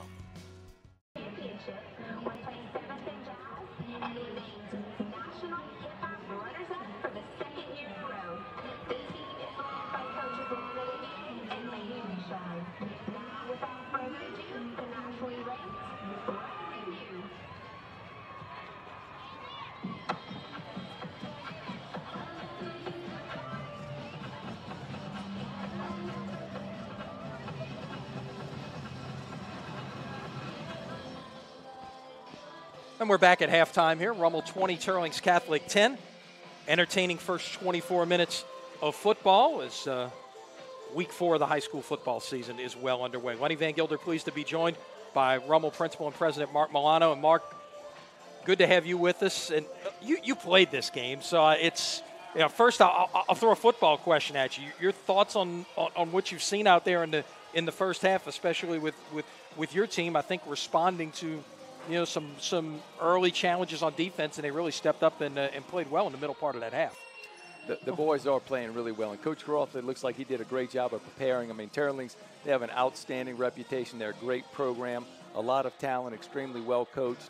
What I see is our guys on defense are really playing together. And it's, now Teurlings, obviously, like you said, they've got talent and put the drive together there right before half. It's made this a bit of a different football game, perhaps, than if they hadn't gotten points on the board there before the half. I know a busy time at your place. Yeah, the school year just started a month ago, but the fall is not only football season, but it's admissions season, and a lot goes on into that. When you were at Rummel, you were a 1990 graduate. When I was at Rummel, I'm a 1982 graduate. I don't even remember things like open houses, but now there's so much more than just open house that goes on. The opportunities for prospective students to get a chance to experience what high schools are all about in this area, and Rummel in particular. Talk a little bit about just the program that you guys have put together in that regard. Really what we've tried to do in our open house programs and in our spend-a-day programs is give the young men that come on campus a good feel of what the real day looks like and what the Archbishop Rummel community has to offer, and that's exactly it. It offers community, and that's what we like our young men to walk away with. We put them in the classroom so they can experience what the teachers and their teaching style, and it's been very effective. We've had a lot of positive feedback from it. From an academic perspective, one of the things that provides a point of difference for Rummel is your pre-professional programs. I know something that's been in place now for a few years and continues to grow. How has that been received from from prospective students out there? Oh, they come to Rummel and they've got the pre-professional program pamphlet in their hand, and it's really neat. A lot of them have actually followed the program. I had a young man on campus last week for a spend-a-day, and he wanted to know about the pre-law program, and he said, my dad's an attorney, and he saw your guys in court last year. Could you tell me about it? And it was really neat. Last year we had a couple of opposing attorneys, and they were actually Rummel grads, and they spoke with our pre-professional class before the trial, and they said, okay, guys, these are the facts. Why don't you go and make your prediction of what the verdict would be and why it would be that. And then our guys actually got to head down to the courthouse and at the Court of Appeals, and they got to watch the court, some of the trial play out. And then afterwards, the opposing counsel came back and they said, okay, what did you guys call and how did you come to that conclusion? So it's a really neat program.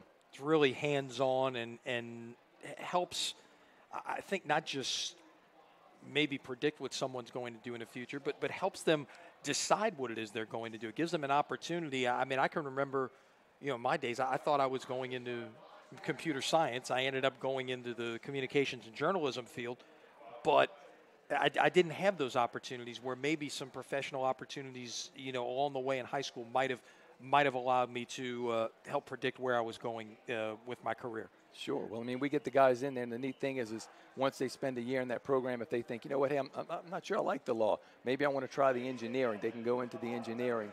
And the guys get in there, and they love the activities, they love the interactive learning, and it's great. And, ideally, you want these guys to develop a love for this, and that way when they head to college, they know exactly the track that they're heading down. A lot of times they leave with several hours of college credit, and they're already well on their way towards engineering.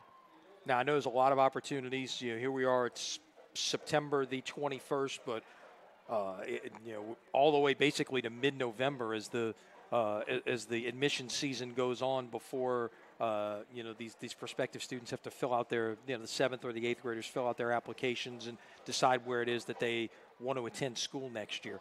What do people still have? Most notably, the biggest event still on the calendar, of course, is open house. Of course, the biggest event is open house, but I really enjoy our spend-a-days because that's really where the kids get a true taste of what Archbishop Rummel is about and what Raider Pride is, and they get to feel that community. Open house is absolutely wonderful. It's on November the 13th, but it's a tremendous amount of information for a family and for a young man to soak in one night.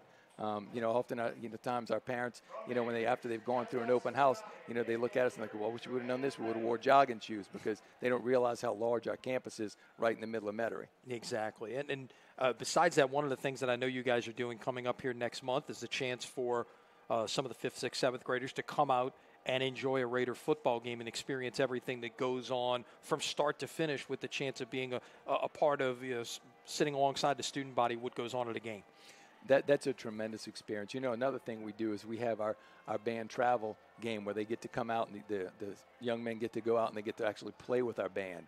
So that's a really neat experience. So they don't just come out and they sit with the band. They actually bring their instruments from grammar school and they go out and perform with the band. And that's really special to see, because those little fellas, their eyes light up.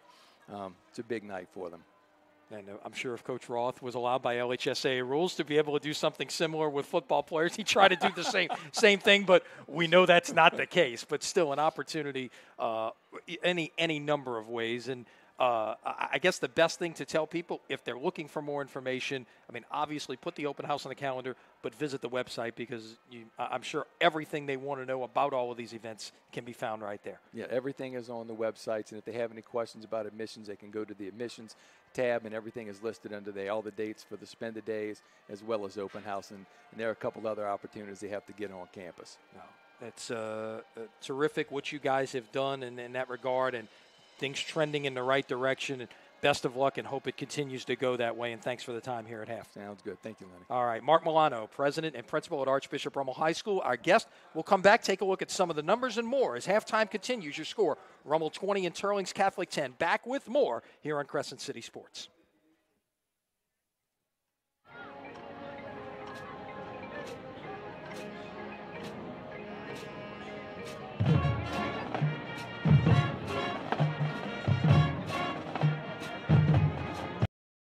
Your home for the best in coverage of pro, college, and prep sports in the New Orleans area is CrescentCitySports.com. Whether it's news, opinions, live video webcasts of high school sports, or Louisiana's best prep football scoreboard, you can get it all at Crescent City Sports. The name may be new, but it's the same great coverage you've gotten for years from our team of New Orleans natives. Click it now and like us on social media at CrescentCitySports.com.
You got to look at the halftime numbers here by our crack stats crew, who hopes they're right. 206 to 155. Rummel with the edge. Phil Teurlings' numbers were from the first possession and the last possession, and pretty much nothing in between. That was they put together two really good, long, sustained drives. Yeah, the first drive and the second drive. You know, the first drive ended up in a field goal. Then their second drive, right before the half, they ended up, getting a touchdown. They moved it like 80 yards, just with a minimal amount of time on the clock. So they did a good job of controlling the ball. Just that one big pass play that they had to give them a first down was a big difference maker right there. That was the one that started the drive, or really two of them. And the 28-yard pass that started the drive, that tight end throwback screen, and then the big fourth down pass play that got it down to the 10-yard line. They're looking individually here. Fields 5 out of 9 passing for 66 yards, but Sturgis has really been the story here in the first half. 16 carries, 123 yards, and he has really just done a great job, and he's really gotten everything between the tackles. They ran the one toss sweep play that went in for a touchdown, but it was called back because of a holding penalty. But he's done his work largely over center, really. I mean, not even probably getting outside the tackles. I tell you what, he has really come on. I remember him as a freshman, and he broke his ankle in the Shaw game when he was a freshman, and really never really got back. It never really healed right. And last year he gained some weight, and they were even talking about moving him maybe to linebacker, but kept him at running back. He worked hard, lost some weight, and I tell you what, you can see that first step he makes, that lateral step, is very, very quick, and he gets back to his speed, very efficiently. Some people make a lateral move and they just stay there for a while, but this kid is really quick on his feet, and he's got some speed. Yeah. What do you think? Is running back his position at the next level, or do you think he ends up on the defensive side of the ball? Oh, I think he's a running back. He may not be a tailback-oriented thing. And think about it now in college, you don't have true fullbacks, except in a few schools. You have mostly kids that can, that are basically tailbacks playing. And it's hard to get a fullback, but you always need those guys in short yard situations to block and to get those tough yards when you need a first down. LeBlanc for Teurlings threw the ball 20 times in the first half, completed 13 for 108 yards. Of course, he had the touchdown pass right before the half, and of course the one big interception that turned into a pick six, the return by Woodery. I think we had it at 36 yards officially on that return. That came with 3:24 left in the half. And don't overlook this. Give LeBlanc a lot of credit. He bounced back from that pick six and then led him right back down the field for that. He did a tremendous job right there. And a lot of those completions of those little bubble screens, screen of the tight end, screen of the tailback, that that help the quarterback's average, obviously, but also it puts a lot of pressure on the defense to stay at home. And that's what they do with the screen game. No doubt. You look at some of the running numbers. Trosclair's been the primary ball carrier for Teurlings, 10 carries for 37 yards. Rummel spread it around among its receivers. Nobody with more than 2 catches. On the receiving side, actually, Trosclair's the leading receiver for Teurlings. He has 5 catches. Talk about those screen passes, but only 15 yards. Rummel's done a nice job of defending those screens. So that's where we are at halftime. Teams back out on the field, getting in their warm-ups. We're about 3.5 minutes away from the start of the second half. Rummel 20 and Teurlings 10. We will be back with the start of the second half right after this. You are watching high school football from Crescent City Sports.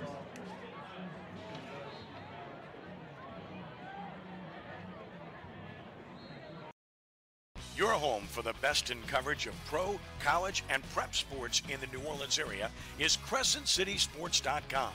Whether it's news, opinions, live video webcasts of high school sports, or Louisiana's best prep football scoreboard, you can get it all at Crescent City Sports.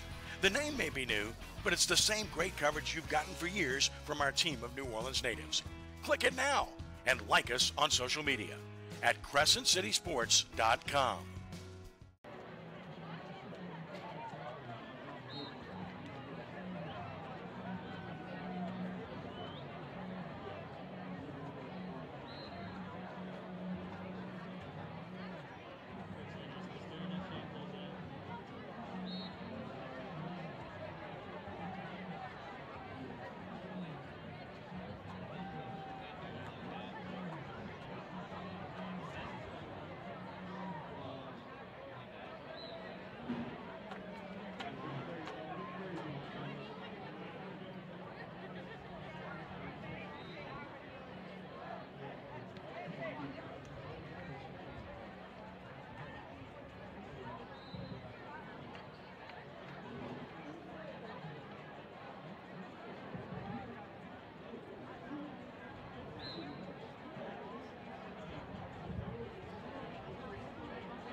All right, teams back on their benches, and we are about set for football in the third quarter of play after 23 minutes. I've yet to figure out why high school has the shortest amount of playing time, but the longest halftime of any I tell you, any level of when football. you put together the heat timeouts and the regular timeouts and the stoppage of play, it makes for a long night. I remember back when I coached in high school, 2 hours was about the max that you would go. Most of the time be less than that. But now, 2 hours and 40 minutes basically is the average time for a high school football game.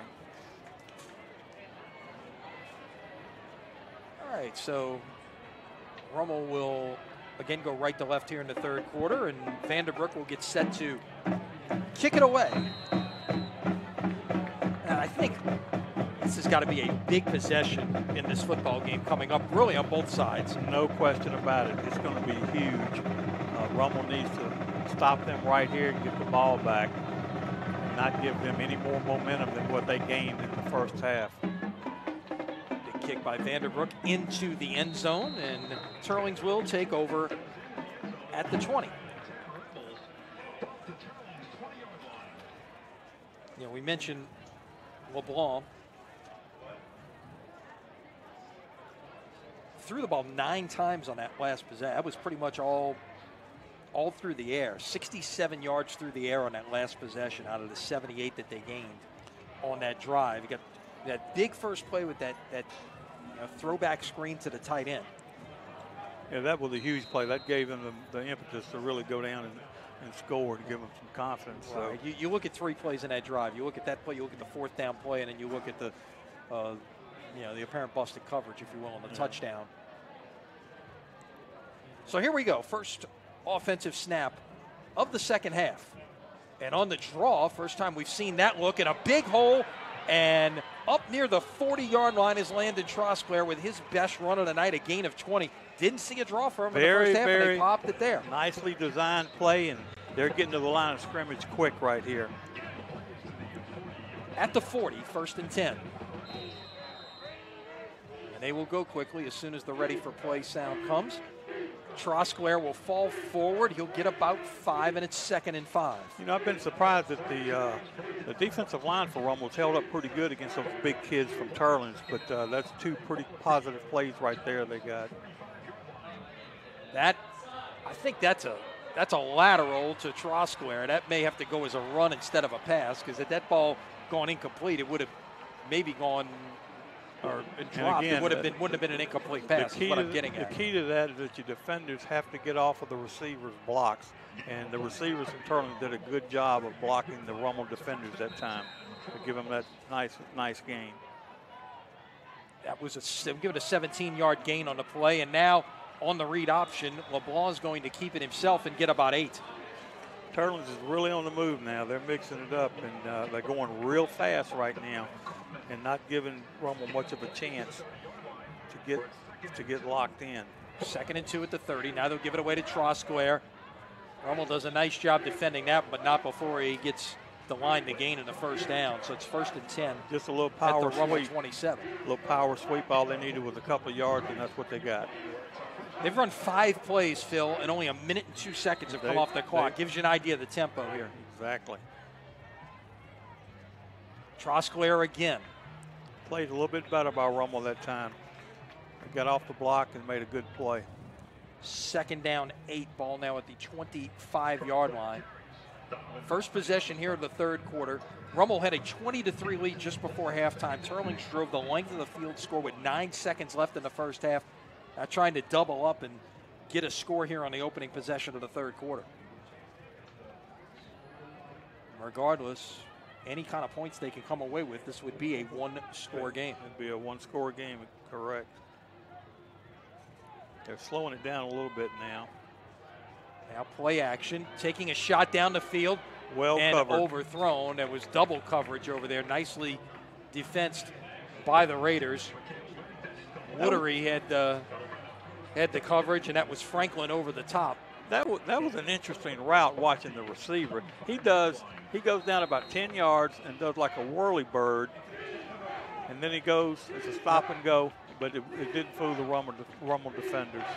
Coming off the edge, and right where he came from is right where Trosclair was running, and he gets a 1st down on 3rd and 8. So Teurlings burned the blitz right there and comes up with a 10-yard gain on 3rd and 8. Hey, this series, they're running some misdirection plays that appear to have confused Rummel a little bit because they're making good gains on those misdirection plays.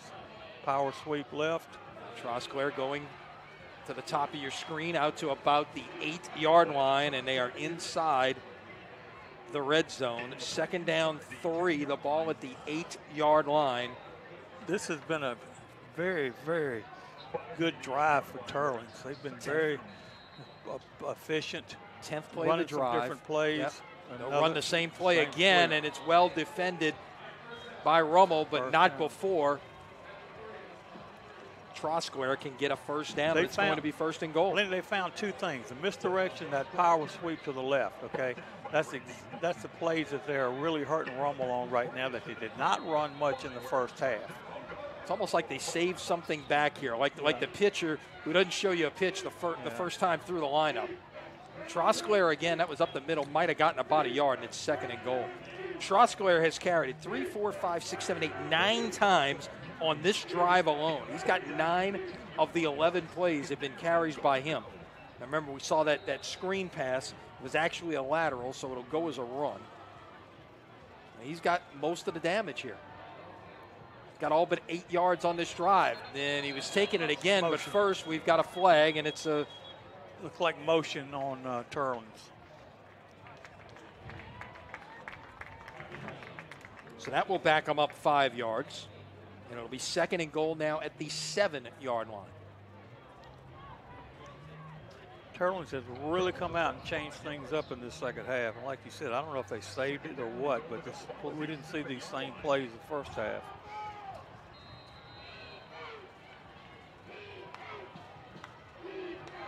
Now they change running backs, and this is the backup, Ethan Trahan, gets it down to the 2-yard line. We only saw him for about 1 carry in the first half. They have making a living on that left side right now, Lenny. They're getting movement over there, and the back is staying behind his blockers. And again, remember that's the big guy, Thomas Perry, 76, the LSU commit, who's over there at left tackle. They've got this side really loaded up this time. 3rd and goal, up the middle and touchdown. It was a little trap play that they ran earlier that the kids did a good job on of staying behind the blocker and scooting in the end zone. Very impressive drive. Ethan Trahan on the 2-yard touchdown run with 8:18 remaining here in the 3rd quarter. We got ourselves a football game. It's now a 20-16 game. Extra point try on the way, and it is good. So Teurlings goes 80 yards in 13 plays. Their 3 scoring drives tonight have been 15, 13, and 13 plays. Very impressive margins. It is impressive, Lenny, from the standpoint that when you, we said to the coach, if you go over 12 plays, okay, you're going to make a mistake. You might fumble, throw an interception. You know, you need some big plays a lot of times to get good drives going, but they've been so consistent, you know, running and throwing short passes, and they haven't made many mistakes. You got to give them credit. They did a heck of a job on that last drive. But think about this, too. You did have the 2 3-and-outs and the pick 6, okay? That is 48 plays, if you're counting, that the Rummel defense has been on the field, and we are not even 4 minutes into the 3rd quarter. That is a lot of snaps. A lot of snaps for one side of the ball. You would think in high school, you know, you have games no sometime more than with that. 60 snaps that you want your defense to be in there the whole game. So the last time Rummel was on Rummel had the football was actually a 13-3 game because you had the pick 6 in there. This is from the goal line. It'll be returned. It is Moore to the 20, to the 25, still on his feet, 30. Breaks another tackle and goes down at the 36-yard line. That's a way to get good field position. Very good run. You know, they've been missing that with him being out the last couple of weeks. But he's always got a chance to go to the house, and that's the big play element that Rummel needs in the offense. So the Raiders, who operated for most of the 2nd quarter with very good field position, start here at the 36-yard line after the kickoff return by Moore. Right now, the defense is a little tired for Rummel. The offense has to control the ball, keep them off the field, and go down and score. Play action. They'll throw it to Moore, and he'll break a tackle, break another tackle, find a way to get probably 3 or 4 yards. Let's see where they spot it on the far side at the 40-yard line, it appears. Well, wait, now they're maybe moving it back. Let's see, 38-yard line. So he stepped out at the 38. He worked awfully hard for those 2 yards. He worked hard for that, but you know what? Running that play from this hash mark and throwing it to the other side of the field, you know, it gives the defense a lot of time to get over there and make the coverage. 2nd down, 8, the ball at the 38-yard line. Now Moore will line up alongside, and he will run it back this way. It's well defended by Teurlings. A loss of 3 on the play, and it'll be 3rd and 11. They're trying to get him involved more in the offense and put him in different positions, and you know, which I think is a good thing. That time, though, Teurlings had it read pretty well.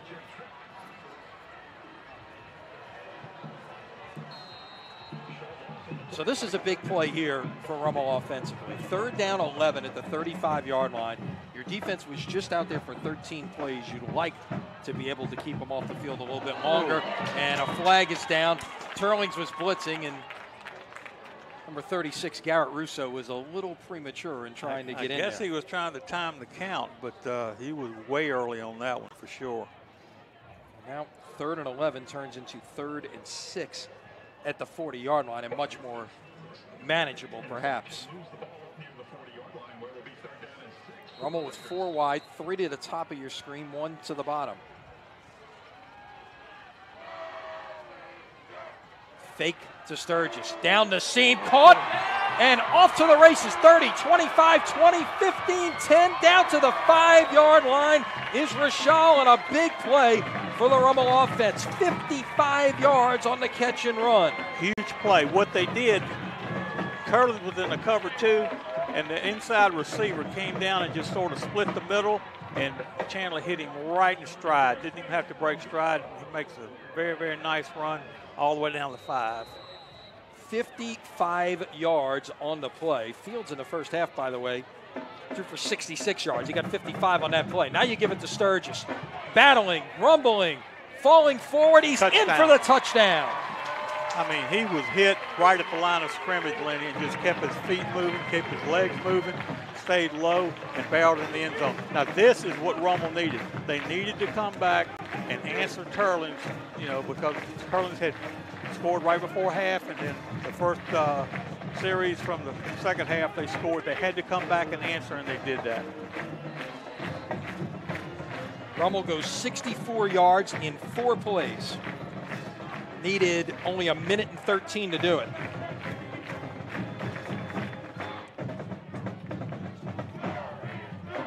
Point after try from Vanderbrook is right down central, and it's 27-17 with 6:57 left here in the 3rd quarter.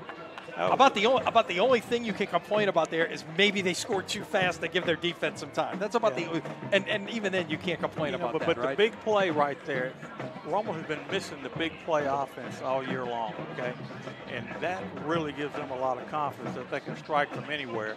And Chandler Fields made a perfect throw in stride, and they needed that score really badly because Teurlings had scored the last 2 times they've had the ball. See the referee talking to the kicker. I don't know what he's talking to him about. Maybe about his stutter step or something on the kickoff. I don't know.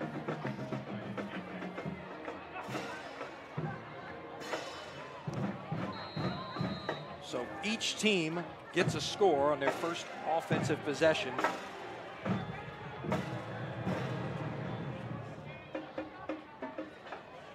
Each team got a score on their first offensive possession of the first half. And that will again go through the end zone for a touchback. So Teurlings will take over at the 20. Patrick Vanderbrook has done a tremendous job of kicking the ball out the end zone. He's done a good job with his field goals and extra points. He's really come a long way. Battled an injury earlier in the year. And Jacob Renton was handling some of the kicking duties while he was out. And last week when he hit that 45-yard against Riverside, it just gave him a ton of confidence too. And it's showing tonight. The good news is, with the exception of next week, you're playing all your games on turf. I know kickers love the ability to be able to kick on turf as opposed to grass. Definitely. They'll run a little cross action back there, and it was well defended by Rummel. That was number 10 on the carry that time. First time we've had a chance to call Jackson Dugas' name tonight. That was another little misdirection that Rummel read very well right then. So hopefully they got the stuff corrected when the offense had the ball. 2nd and 13. They'll swing it out this way, and that will again be Dugas, and he is down at the 25-yard line. Just a quick screen to the running back. They've run several times out here, and Rummel that time defended it pretty well. 3rd down 5, ball at the 25-yard line, and again they'll come this way, and again it's well defended, and that was Quentin Cage from his outside linebacker spot coming up to make the stop, and it's a loss of 1 on the pass from LeBlanc. Quentin Cage has made some really big plays also in this game so far. really in the right spot, and I love the way he tackles. He puts his head across the bow and locks up, and that's the way you're supposed to do it. We're going to get the hydration break a little bit early at the 6:04 mark of the third quarter. Each team scoring on its first offensive possession. It looks like Rummel has come away with a 3 and out on the second Teurlings possession. 27-17, Rummel over Teurlings, as you are watching high school football from Crescent City Sports.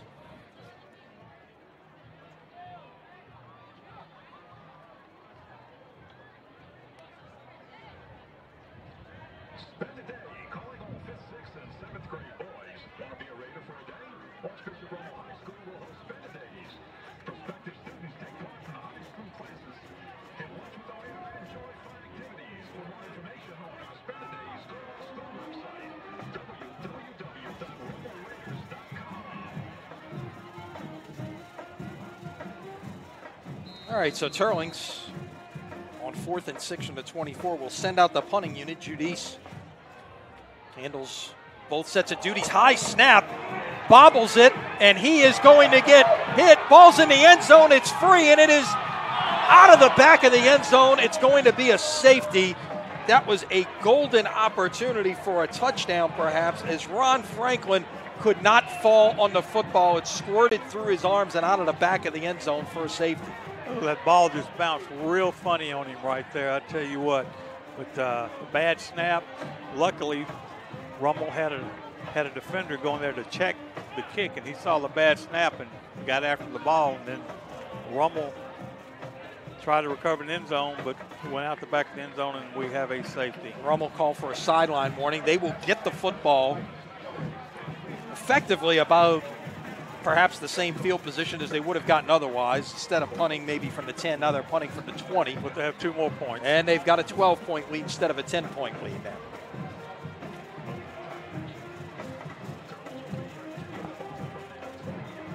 Well, you always talk that there's 3 phases of this game, right? There's offense, there's defense, there's special teams. You got to win 2 of them. And we heard about Teurlings' kicking game coming in, and Judice has been solid. There's no question about it. But you look at the job that Vanderbrook has done, and you look at that play right there, and I would tell you that Rummel, and with the return game as well, Rummel is winning special teams tonight. It very much appears so. Now they're going to elect to kick off. They could punt, but they're electing to kick off from the 20. Rummel getting one man out there late. Yeah, you've got the choice of punting or putting it on the tee. Rummel should have good field position after this. Boom it away. This will be from the 25-yard line. That's Kaufman coming back towards the middle. 40, 45, breaks a tackle midfield. 45, and he's just tripped up by the punter or the kicker there, Judice. He was the last line of defense, and a late flag comes in at the 34-yard line. Not sure what that's all about, Phil. We'll have to find out here. I don't see any red shirts around on that flag. They were coming over here unless it was a whole. Now it looks like there's also that may be a flag down at the 45 as well. Might be a couple of infractions to deal with here. We'll see what the call is, but still very close to breaking that. The officials always, if one throws the flag, the other one backs him up for some particular reason. I really don't know. But apparently it looks like it's going to be against Rummel. Let's see what the call is. It's a hold against Rummel. So it must have been down. It must have been downfield. But now we got a dead ball, unsportsmanlike conduct against Rummel. So this is going to end up being 25 yards worth of penalties. So the field position that you got there is going to just go away on this. You had the ball at the Teurlings 45-yard line after the return, or maybe the 43-yard line. Now you're going to back this all the way up, well into Rummel territory at about the 32-yard line, it looks like. On the replay, one of the Rummel kids grabbed the Teurlings kid and threw him down. And that's probably what the personal foul was. Because he grabbed him by the shoulder pads and tossed him to the ground, so that probably was a personal foul. So instead of having it on the would have been on the 40, would have been on the 40, the 46-yard line. It looks like now it's back at, or check at the 44-yard line. Now it's back at the 31-yard line. Huge penalty.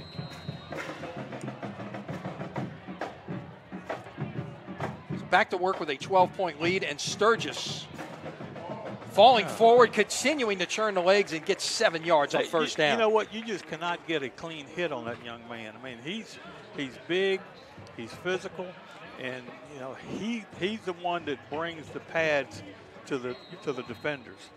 He doesn't let them get to him.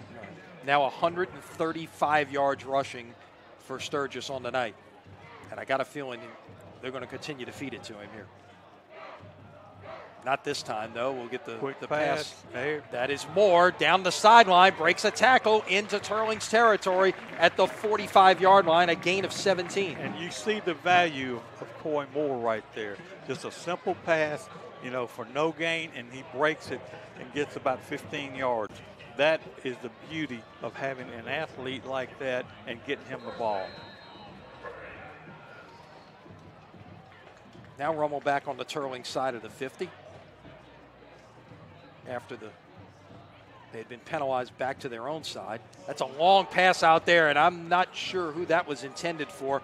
Might have been a little bit of a communication breakdown right there between the two receivers on the bottom of your screen. I do not like being on the far hash throwing screens back to the sideline.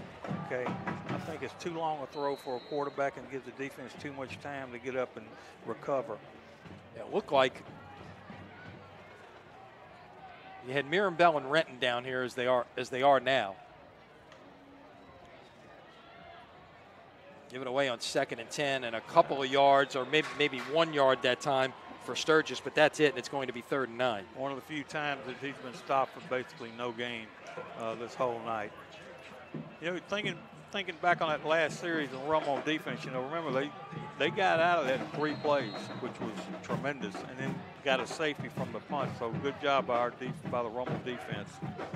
3rd down 9, ball at the 44. The line to make is the 35. Rummel will operate from 4 wides. Sturgis alongside. Fields is in the shotgun. Blitz coming, picked up well. They've got a room to run right here. Fields finds one open. And it is caught for the touchdown. Tremendous play. I'll hold everything. It looks like there's a flag down at the 42-yard line. Let's see what that's about. That was, once again, we've called his name a number of times tonight.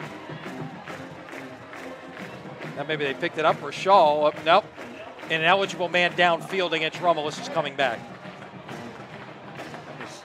Let me see. Take another look at that one and see if there's any indication. Again, when you have a scramble play like that, Phil, and it's, you know, they're having to block for longer, then that can happen sometimes. And it looks like, there's a man down about the 38-yard line. Yeah, but I'm going to tell you, he wasn't down very much. I'm going to be honest with you. You know, a lot of times that's not called. God damn it! So the second time tonight, a penalty has nullified a Rummel touchdown. It's terrible! You know, Sturgis is a tailback, right? He's big, but he's a tailback. So put it at midfield. They're going to actually make it a 6-yard penalty. Why? And it'll be 3rd down and 15 at midfield. Yeah, big play like that, you know, it was just a tremendous effort by Fields to scramble and get the ball off. He extended the play, and he and, actually had 2 receivers in the area. Made a great throw, and now it's called back. So now it's 3rd and 15. Let's see if Lightning can strike again. He's on the line of scrimmage. The farthest guy downfield is 2 yards downfield. Fields will get away. He might have room to run here, but he'll throw on the run, and it is caught but out of bounds. That was intended for his wide receiver, Keith Robertson, the sophomore. Maybe one of the new guys who name will be calling the next couple of years there. And it's 4th down and 15 at midfield. And Rummel will have to send on the punting team here. That's something we've seen him do a lot of tonight. Yep. Disappointing when, you know, you have a play like that and it's called back, but, you know, that's football. You have to be able to overcome those things. In fact, I think this is the first time that we've seen Vanderbrook punt this evening. The one time Rummel didn't score in the first half, it was a 4th down stop. Yeah, Rummel's late getting members of the punt team on. 123. If it was called on Anthony, the guys don't So 4th and 15, and Rummel will punt it away. Vanderbroek handles the high snap, unlike his counterpart. That will take a very favorable bounce for the home team. Continue to roll, and it will roll out of bounds at the 14-yard line. A 36-yard punt for Vanderbroek's first punting effort of the evening. And once again, Teurlings is pinned back here with 3:34 left in the third quarter. For the most part this evening, Rummel has made Teurlings operate from a long field. Yes, they have. They've made them earn everything. Their points, they've had to go a long distance. They haven't had really good field position, but you got to credit Rummel's kicking game for that and their defense. You know, they were 3 and out last time. Let's see if the Rummel defense can get another 3 and out.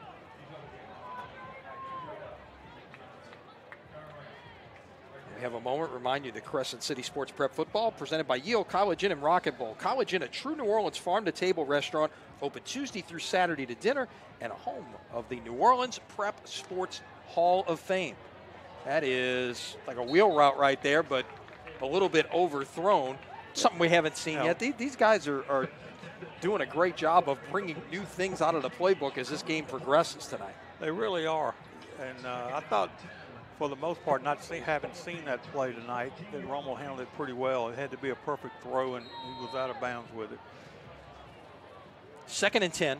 This time they will give it away to the running back. That is Landon Trosclair, his name we called a whole bunch on the opening drive of this third quarter.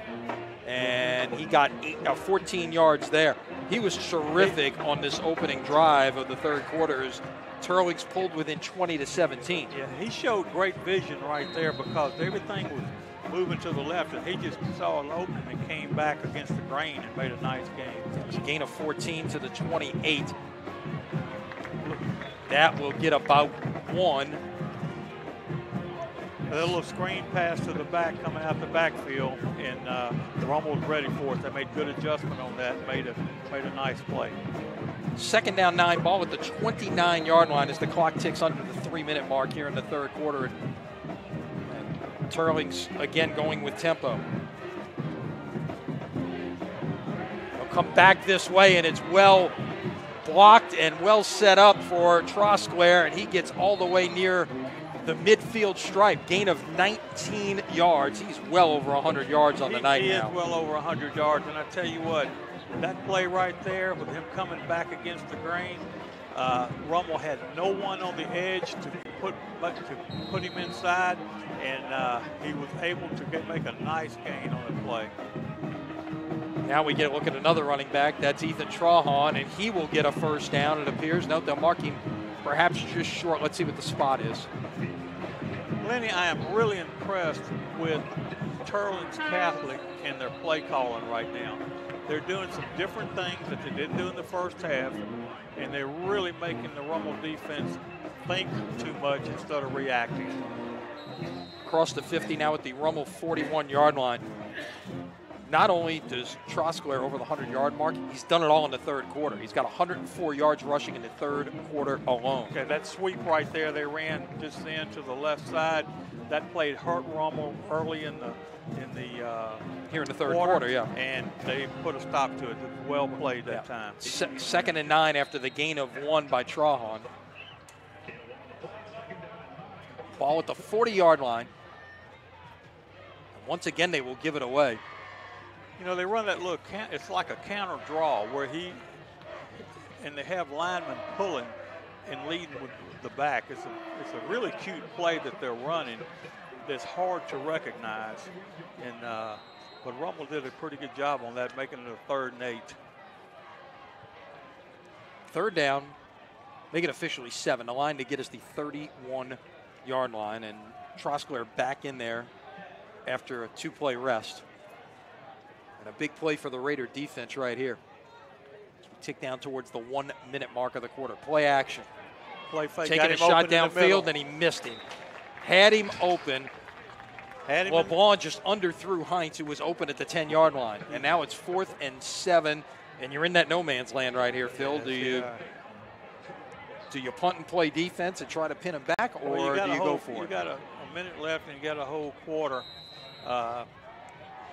I would punt at this point, but it's 4th down. They're going for it. That play before, though, he was open in the seam, but no question about it. It was just underthrown. Teurlings had a huge 4th down conversion late in the second quarter that led to their first touchdown of the evening.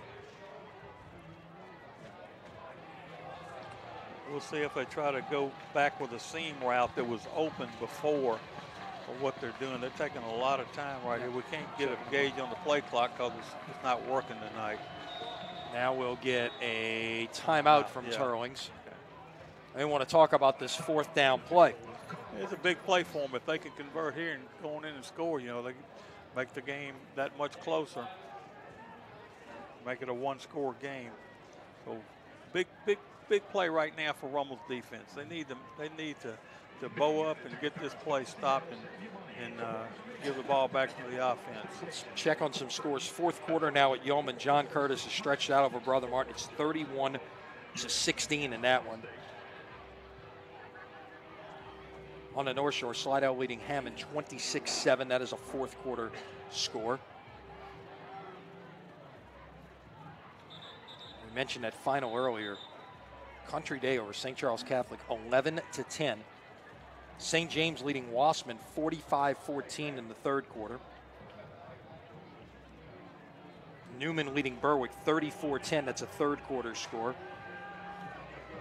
Salmon over Bogalusa at the half 27-12. Pearl River in the 4th quarter leads Riverdale 42-19. West Jefferson in the 3rd quarter leads John Ehret 14-12. How about that? That would be an upset. That's a huge surprise right there. So here we go, 4th and 7 at the 38. Of course, get all your scores on the All-State Sugar Bowl scoreboard here at CrescentCitySports.com. Just go up to that prep tab at the top of the page, pull down, click on the scoreboard. But stay with us for now, won't you? Good one going here. Got a man wide open downfield. It's going to be a 1st down inside the 15-yard line. That was Ethan Hebert. I believe that was a similar play that they ran for the touchdown, Phil. Exactly, it was. Great throw that time. A very well-designed play. It was like a wheel route that he just stopped and settled in that open area, and the quarterback got him the ball. Put it at the 12. It's going to be a gain of 26 yards. You got those plays that you go back to at a key time, and that was clearly one of them right there. No question. Clock ticks under a minute. Here in the 3rd quarter of play.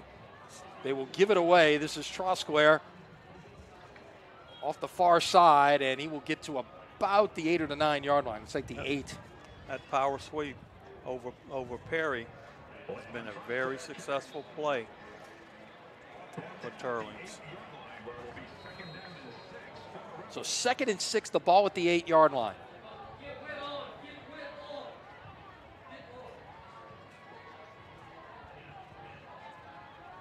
Give it away straight up the middle this time to Trosclair, and he'll only get a couple. Not a lot of damage between the tackles. They've done a lot of their work. When they have done that, it's been with some deception like draw plays or such. Exactly. Deception with draw plays, some misdirection. That's been their bread and butter where they really hurt Rummel's defense. And you've seen them when they have run sweeps. They've gone a lot to the left side as the horn sounds. That's going to end the 3rd quarter. But Teurlings is knocking on the door in the Rummel red zone. 12 minutes of football left to play. Still a long way to go to decide this one. After 3, Rummel 29, Teurlings 17, as you're watching high school football from Crescent City Sports.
So here we go, start of the fourth quarter, 3rd down, 4 at the 6-yard line.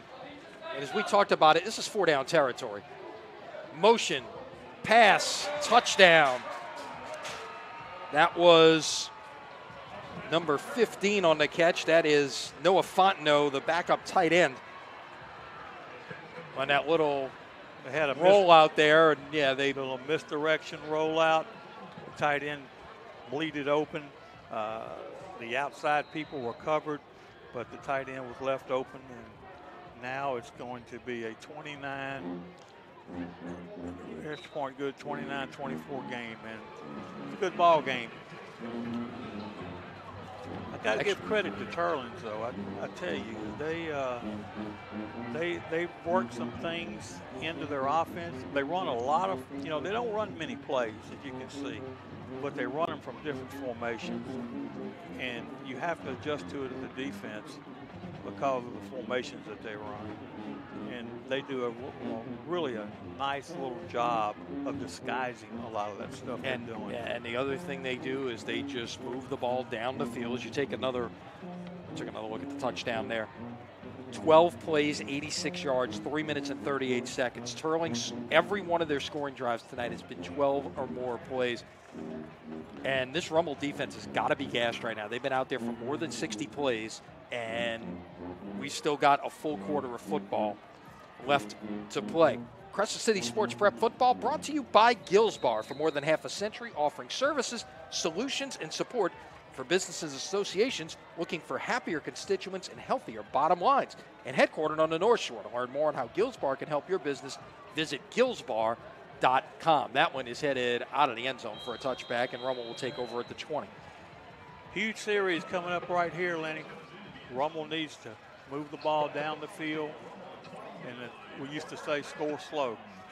Give your defense a chance to rest a little bit. Mm-hmm. And you look at Rummel's scoring drives tonight. 8 plays on a field goal. 9 plays on a field goal. You had the pick 6. And then 4 plays in this half. So Rummel hasn't done anything more than 10 plays tonight. Every Teurlings scoring drive has been 12 or more plays. And that's really incredible when you think about that many 12-play touchdown drives. This is Moore on the sweep. He's got room to run 30, 35, 40, and this is a foot race. Midfield, 40, 30, 25, 20, 15, 10, 5, touchdown, Coy Moore. Well, so much for scoring slow. That's right, so much for scoring slow.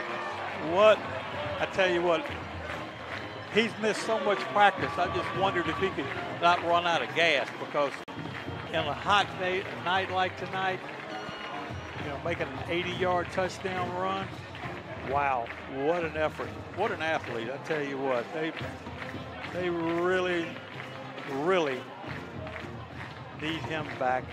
They needed him, and he came through. I think if there was any doubt that he was back, that might have showed it right there. He just turned on. He turned on the Jets. He got in the open field, and no Teurlings defender was going to catch him. It looked like the hamstring bothered him at all on that play. So we talked about 12 plays, 13 plays, 13 plays, 15 plays for Teurlings. 1 play, 80 yards for Rummel. Point after try is no good. It's wide left, and now it's an 11-point game, which makes things a little interesting because now it brings the field goal game back into play for Teurlings. It was going to be a 2-score game regardless, but now you can get 11 with a 3 and an 8, as opposed to if it was 12, you needed 2 touchdowns. We have seen a lot of big plays and great plays in this ball game. They have really stepped up their play. That's why I love to watch high school football. These kids play with their hearts. They play all out.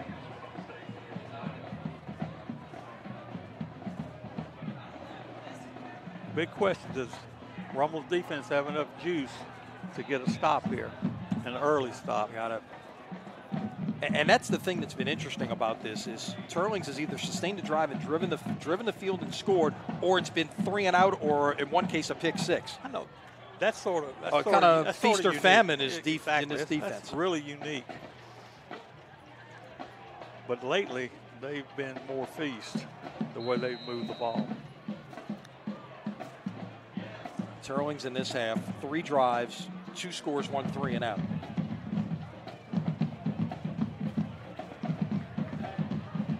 Both of those touchdowns. Vanderbrook, kick it away. This will not reach the end zone. This will be to about the 6. And looking to bounce it outside. That's Trosquare. He's met by a host of red jerseys who will drag him down at about the 25-yard line. Anytime you keep it around the 25 or less, you've done a good job on your kickoff team. What's interesting to me about what Teurlings has done here in the second half, Phil, is there's been a couple of passes. They threw the ball 20 times in the first half. They've thrown it not once, twice, 3, 5 times in the second half. My math's right? No, 7 times. I'm sorry. 7 times in the second half. So it's been mostly the running game that has done it, and really the legs of Landon Trosquare, who has been sensational in the second half. Came into this game with 227 yards on the ground. He's got over 100 in the second half alone. Quarterback will look to put it down. He had nowhere to go, and he gets dropped behind the line for a loss of 1. That was, I believe that was Evans Brown, number 76, getting in there on that play. That was a great job of redirecting when the quarterback broke the pocket by Evans Brown. I mean, a great job. He had to redirect when the quarterback tried to run up the middle from his passing position. Good effort. 2nd and 11 at the 24. There goes a sack, a loss of 1 on a play. 3 wide receivers to the bottom. Now a man comes open in the middle of the field, and he cannot hang on to the football. Heinz had come wide open in the middle of that zone right there at the 40-yard line and just dropped the football. Had it open in the seam, just wasn't able to hang on to it. It wasn't a great throw, but it was a catchable pass. So 3rd and 11 at the 24.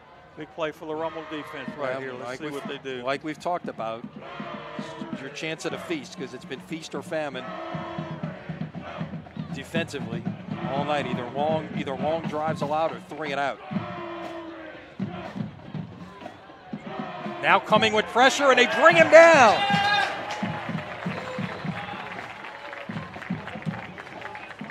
And that was Craig on the sack back at the 16-yard line. So 2 sacks for the Rummel defense, which has not really generated a lot of pass rush on this night. Another look.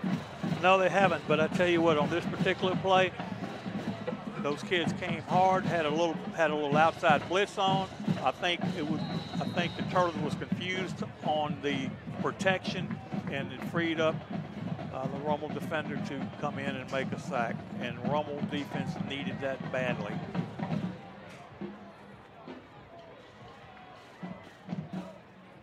And the punt is not very good. In fact, off the side of his foot, and it heads out of bounds, and Rummel is going to have great field position coming back the other way.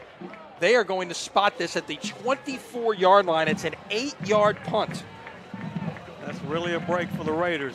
Now, they need to take advantage of this. They need to go in and score and make this 42-24 and put this game out of reach.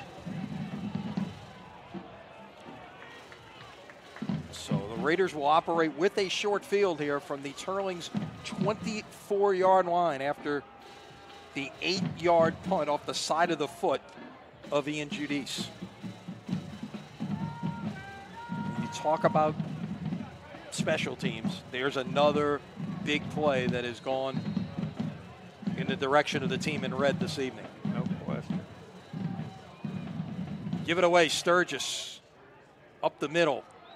Might have got a yard. Well defended that time by the Teurlings front 7. And it's 2nd and 9. Teurlings has done a much better job on the inside running plays against Rummel in this half than he did the first half. I don't know what adjustment they've made. They made it look like they're slanting a little bit, and that might have made the difference, because it's a different defense now from what we saw in the first half. Sturgis had 123 yards at halftime. He's had just 14 in the second half on 4 carries.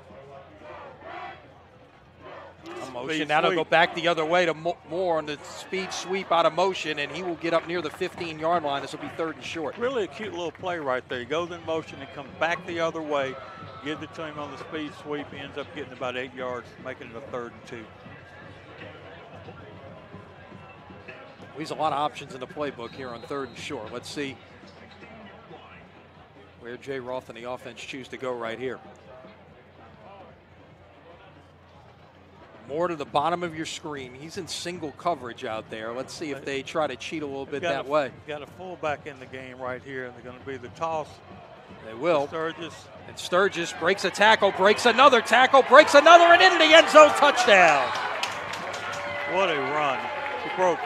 I counted he broke 3 tackles, Lenny, on that particular play. And that's the second time they run the sweep. The last time they ran the sweep for a touchdown was called back for a hold.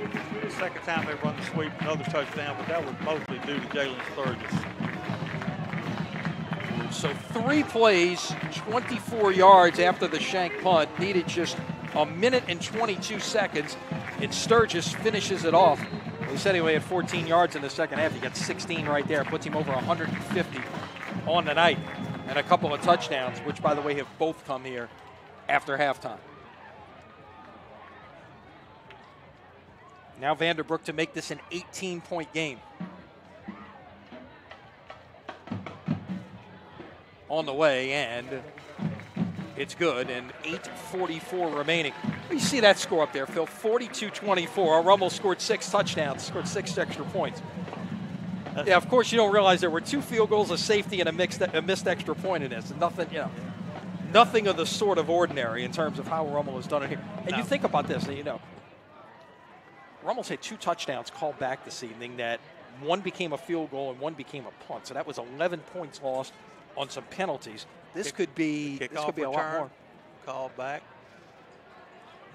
And that was another one. That was another one that said, that moved things back. But 2, you had the long pass down in the far left corner of the end zone, and then you had, of course, the play you mentioned, that the toss sweep to Sturgis that was called back as well. So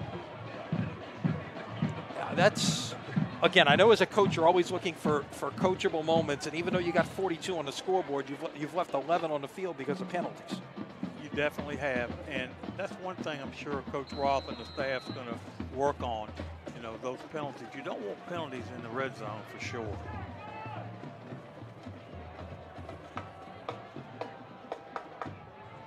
So Vanderbrook will put a leg into it, and he's going to drive this a little bit deeper. This will go to the 3-yard line, and once again, it is Trosclair on the move, and he is out past the 30-yard line.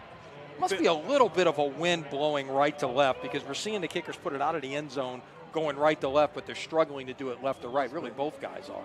I've been impressed with Trosclair. He's a workhorse, I tell you what. He does everything for this team. Hard. He's their best receiver. He's certainly done a great job on the ground, and obviously you look at the job he's done in the return game as well. They put the ball in his hands and he delivers. He's got to have over 200 all-purpose yards on the evening. And guess what? He's got it again.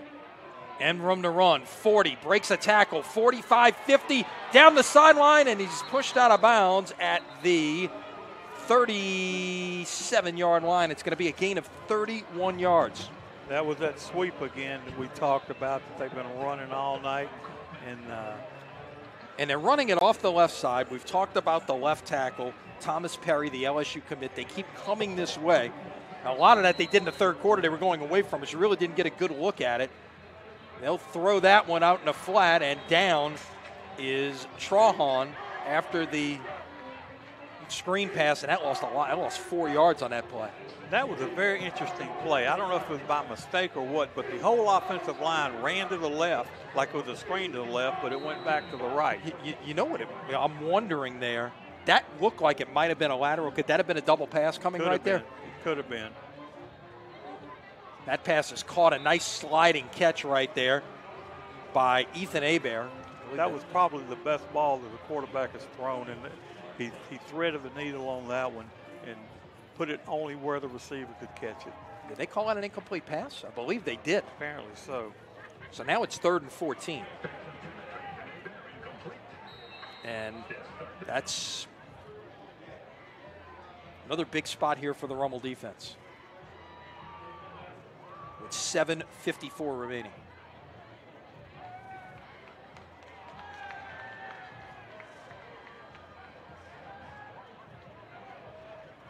Motion. Coming this way, they won't. They'll go down the seam, and that pass is a one-hand catch, and on his way to the end zone for a touchdown is Michael Heinz, and they have done that a lot with him tonight, going down the seam. A terrific one-handed catch. We'll have to get another look at that one, Phil, because that was a great play by Heinz. Unbelievable catch and a great throw by the quarterback.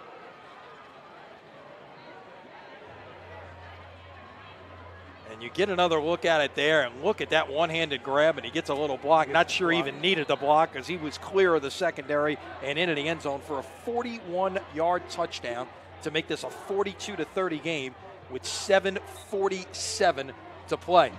And we got breaking news here, Phil. Teurlings just scored in less than 12 plays for the first time tonight. First time. 4 plays it took to cover 68 yards, and they needed just 51 seconds to do it. Check that, 49 seconds. And when you're 3 scores down, I guess that's really when you need to try to score quickly. And be on the lookout for a possible onside kick right here. 7 minutes and 47 seconds. They haven't stopped Rummel basically this whole half. You have to imagine there may be an onside kick try right here. Really, the only thing that has stopped Rummel in this half, you look back at that ineligible man downfield that was called that nullified a touchdown. Yeah. That's it. That was the only time that Rummel has been stopped here in the second half. They've scored on the other 3 possessions. That turned into a punt after that. Okay. Coach Roth has the All-State, the good hands people out there. He's got everybody moved up and one guy deep.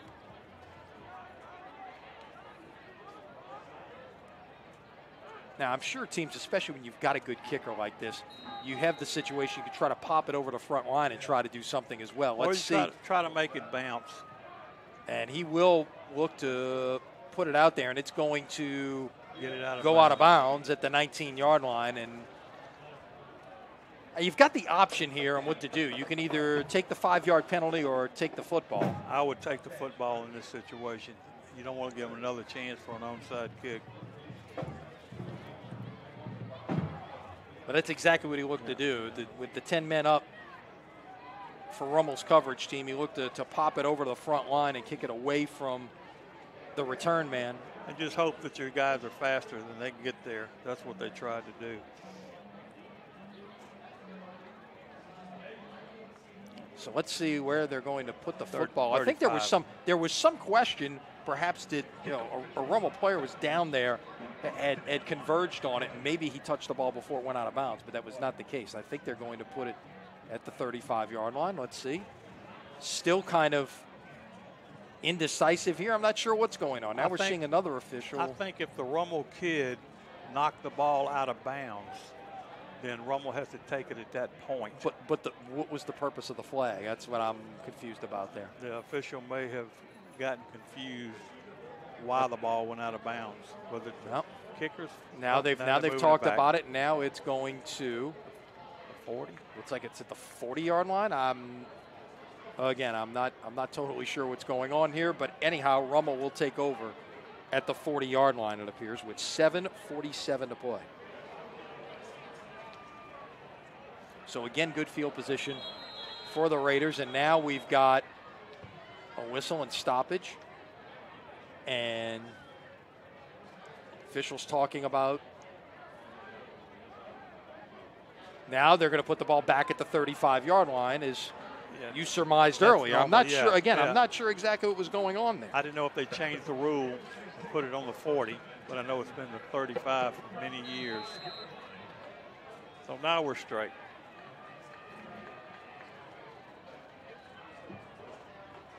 And we'll draw action to Sturgis after they fake the toss, and he'll get a couple on first down.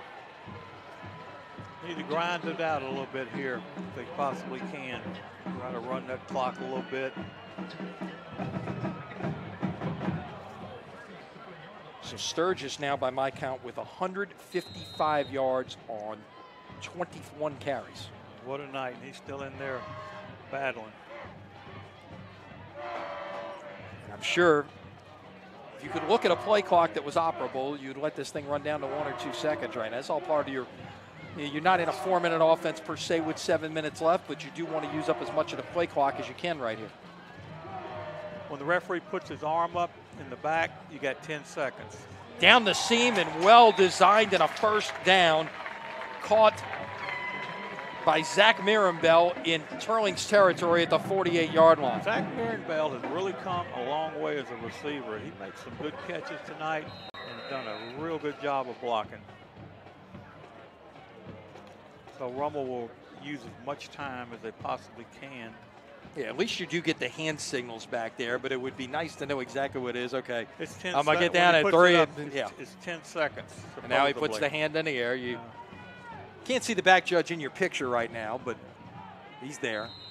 And now I believe Rummel's going to call a timeout and talk about things with 6:31 remaining here in the fourth quarter. Once again, a reminder, tomorrow night, 6:50 on the air, 7 o'clock kick at Tad Gormley.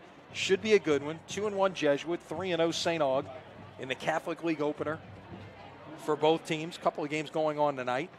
We mentioned that John Curtis had a lead on Brother Martin. So we get an update on that Holy Cross Shaw game, which is going on. By the way, Destrehan now leading Hahnville 20-15 in the third quarter. That's getting a little closer. Third quarter, Holy Cross only up 14-6 over Shaw. Hey, tip of the cap to Tommy Connors and the Shaw group, getting their first win last week. Opening their new stadium, of course, next Saturday afternoon. Rummel will make the trip across the river with the megaphone at stake. The megaphone has been at Rummel for a long time, and hopefully they can keep it there, but Shaw's getting better and better every year. Well, the game's on Shaw's campus. This is probably the first time the megaphone's going to make an appearance on Shaw's campus in quite a while. That's true. That is true. Rivalry week in the Catholic League next week. And a lot of good games to go check out. Now Sturgis trying to get around the end. He will get there and knock a defender down and run out of bounds at about the 44-yard line, 45-yard line. Give him 3. Yeah, the only thing he didn't want to do then is go out of bounds. Right, it's still early. Yeah, it's still early. Peyton Lejeune, the free safety, came up, and I think he wants the number of the truck that just ran him over right there. I'll tell you, really impressive night for Jalen Sturgis. Real impressive. A lot of carries on a hot night, and he doesn't look like he slowed down a bit. 158 yards on the night. Now Moore in the backfield. He'll get the handoff. Sturgis is the lead blocker. Moore trying to get the edge. Will get past the 40 to about the 39, and it's 3rd and 1. Well, that gives Rummel an extra element with him in the backfield. When they shift him to a running back position, and they did that with Jamar Chase last year toward the end of the year, which really made a difference and really made the defense play honestly. Well, and it gives you something else to think about it. It puts some other wrinkles in the playbook, especially as you're going into district play. You put some of those base types of things in there as we've hit the 6-minute hydration mark here, halfway through this fourth quarter. We'll take the break with them. 6 minutes gone by here in the fourth quarter. 6 minutes to play. Your score, Rummel 42, Teurlings 31. Back after this on Crescent City Sports.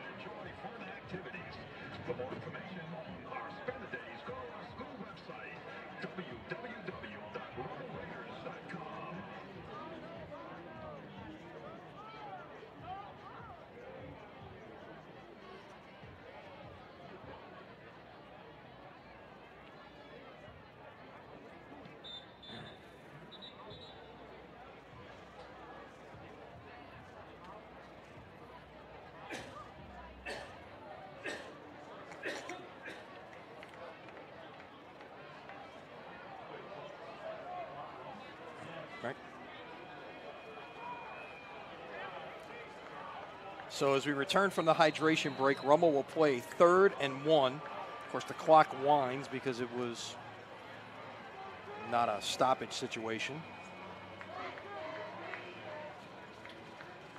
Bleeding the clock. Yep. Now there's 10 on a play clock. We see the back judge's hand go up. Now they're running. It'll be a keeper from Fields, and he gets the first down, and Rummel will move the chains.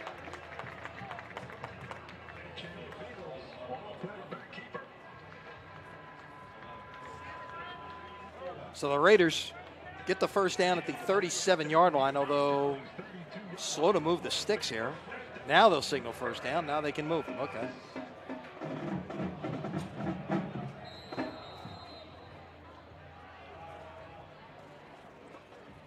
Rummel taking plenty of time. Continuing to milk the clock. Plenty of time.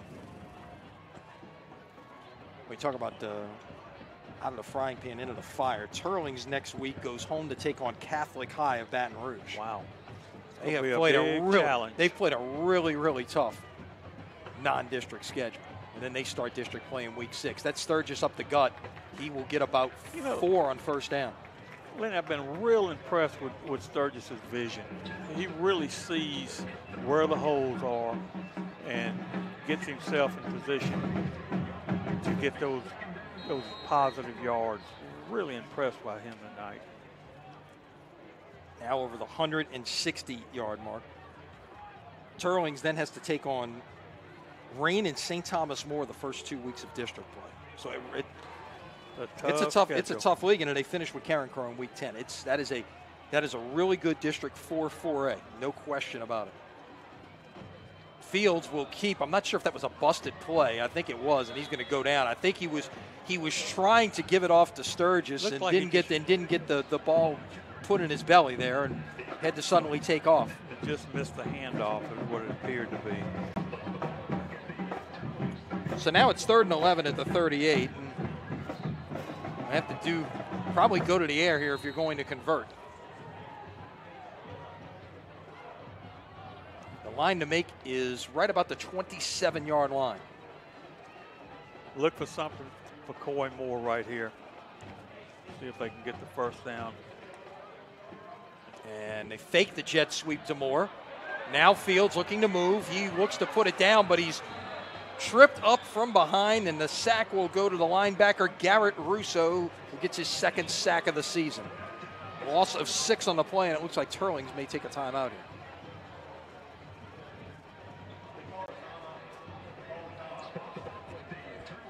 Yeah, Teurlings just called a timeout. So, but the good news, if you're a Rummel fan, is this drive started with 7:47.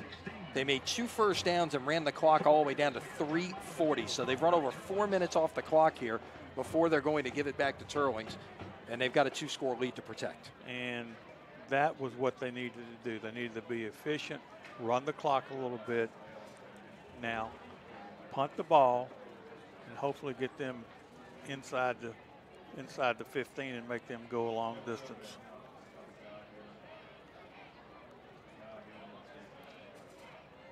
And Teurling has only one more timeout, Lenny. Down to 1, yeah. Rummel with 2 remaining. 3:40 on the clock. I would look on this punt for Teurlings to bring the house and try to block it. So when you're in this situation right now, down by 11, yeah, you're right. You've got to make a big play happen. There's 1 or 2 things you can do right here. You can either set up the return or go after the block. The problem is in high school, you don't know where the kick's going to be sometimes on the return because they're not real consistent. But let's see what they do. Looks like they're coming. Got 10 up near the line of scrimmage. They're going to peel some guys off, but still a good kick right there. And Vanderburg's going to get a friendly roll inside the 10, inside the 5. Somebody's got to touch it down. And they will do it at the 1-yard line, inside the 1. You got a little worried there, like Phil. I thought they were going to let it go in the end zone for a minute, but it was almost like, okay, who's going to touch it, me or you? And finally, it's down inside the 1 with 3:23 remaining. Yeah, that was a heck of a punt and good coverage, too. Really good coverage. Teurlings needs 2 scores, and they got 99 yards to go to get this one. Well, they've made some big plays tonight, that's for sure. They've certainly done that. They've made the plays. They've moved the ball, but they haven't had to go 99 yards yet. No, they haven't. They'll come out 5 wides.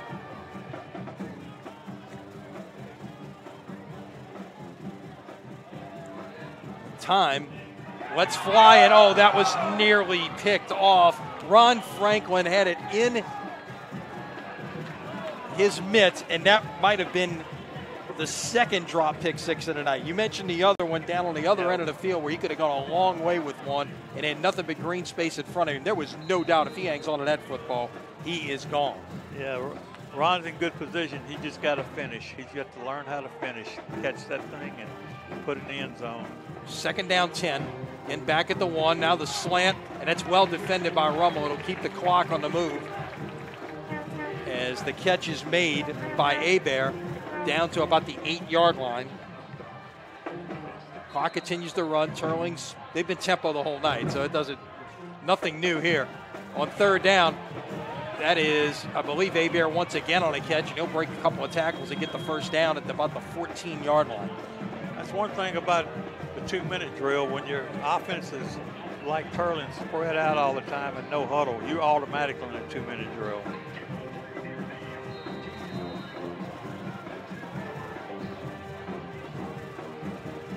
So empty backfield, again, 5 wide receivers for the Rebels. Down the slot and caught and room to run. Midfield. Cuts back inside the 40, inside the 30, and finally brought down at the 27-yard line. The safety that time went for the interception, missed it, and it ended up in the Teurlings receiver's hand for a huge play. Michael Heinz on the catch. That will go for 59 yards. And, you know, he caught that ball, Lenny, and did a heck of a job of running after the catch. A heck of a job. He's got some speed. All the way down to the Rummel 27-yard line, and not called the ready for play yet. Now they do. Everybody's all set. Still 5 wides. They had to get the chains moved down there. That pass is batted at the line of scrimmage. That was Jordan Williams, the junior defensive end. Got his hands up there and knocked that one down at the line. Good play right there. He was in good position. He was in a good lane. Second down 10, the ball at the Rummel 27. Raiders will substitute. See if Rummel elects to play coverage or bring someone here.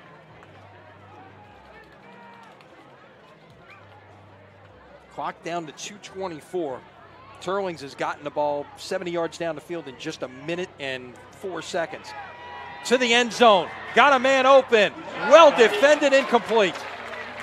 Quarterback was a little late on the ball. Yep. Should have got it to him probably early, but a heck of a defensive play right there. Caleb Whittington was the intended receiver. Malik Woodery, whose name we called earlier tonight on that pick 6, got in there and broke it up. Malik's had a tremendous night tonight. Third down 10 at the Rummel 27. Down to 2:18 to play. Those 5 wides put a lot of pressure on your defense, Lenny. A lot of pressure. Those seam routes are difficult to cover. Now they're bringing Trosclair in the backfield next to LeBlanc. I'm sure he'll run But he's a receiver as well. Now he's going to motion out. They look that way. Pressure's coming. Pass incomplete. They had 2 men in coverage on that side of the field with Hebert, the intended receiver, and now it's 4th and 10, and it's decision time, I think, for Teurlings. You're at the 27-yard line. You got a good kicker. Do you try the field goal here and make it an 8-point game? Or do you go for it? And it looks like they're going for the latter. They're going for it.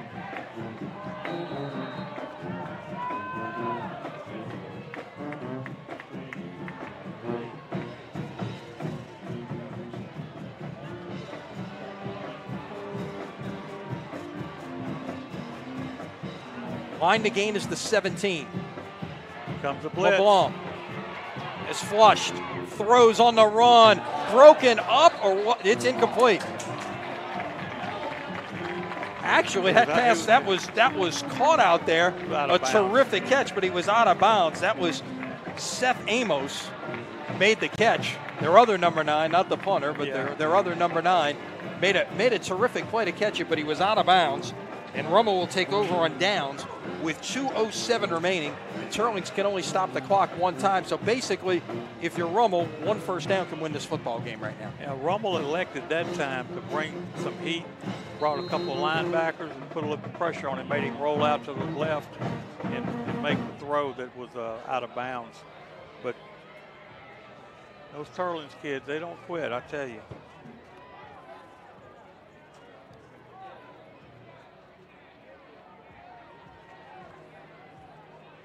Driven the ball 80, 86, 68, and 72 yards here in the second half.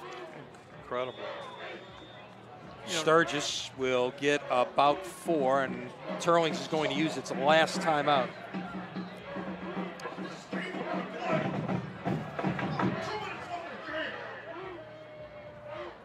They get it stopped with 2:01. That play only took 6 seconds. I'm sorry. I started with 2:07. Started at 2:07. Now 2:01 on the clock here. And with that timeout now, like you say, it's a matter of getting a first down. Get a first down, the game's over. First down, and the game is over. But you made an interesting point. Should he have kicked the field goal or attempted it on the 4th and 8? And a lot of times I would think at this level, maybe you don't think about that. I mean, we saw if you were watching Sunday Night Football the other night, the Giants didn't even wait for 4th down. They were down 10. In the last minute, they kicked the field goal because they just wanted to have a chance, be able to hopefully recover an onside kick and throw a Hail Mary. They didn't recover the kick. But that's sometimes what you got to think backwards a little bit. 2nd down and 7. The ball is touching the 30-yard line. The line to gain is the 37. You'd expect another dose of Sturgis. You got it. Past the 35, into the 38. First down. That should do it. That should do it. Again, what a night for Jalen Sturgis. My goodness. How many carries did he have? That's unofficially now. I've got him with 173 yards on the ground. And you know, those were tough yards. He had a couple long runs, but most of them were 4 and 5 yards. I think 26 carries by my count for 173 yards. That is a workload. Look, and he's been doing it without Logan Diggs in there. He carried it 62 times the first 3 games. If he got it 26 times again tonight, Rummel is in victory formation. The clock will tick down under 90 seconds. They will have to snap this maybe 3 more times, let's see, or maybe twice. That's a good win for the Raiders. I tell you, they needed this going into district next week, and you know, I'm sure it's a lot of things they want to improve upon, but you know, you get the win, and you're going against your arch rival Shaw next week for the megaphone game. It should give them a lot of confidence. Well, the pre-district play is over. Now it's, now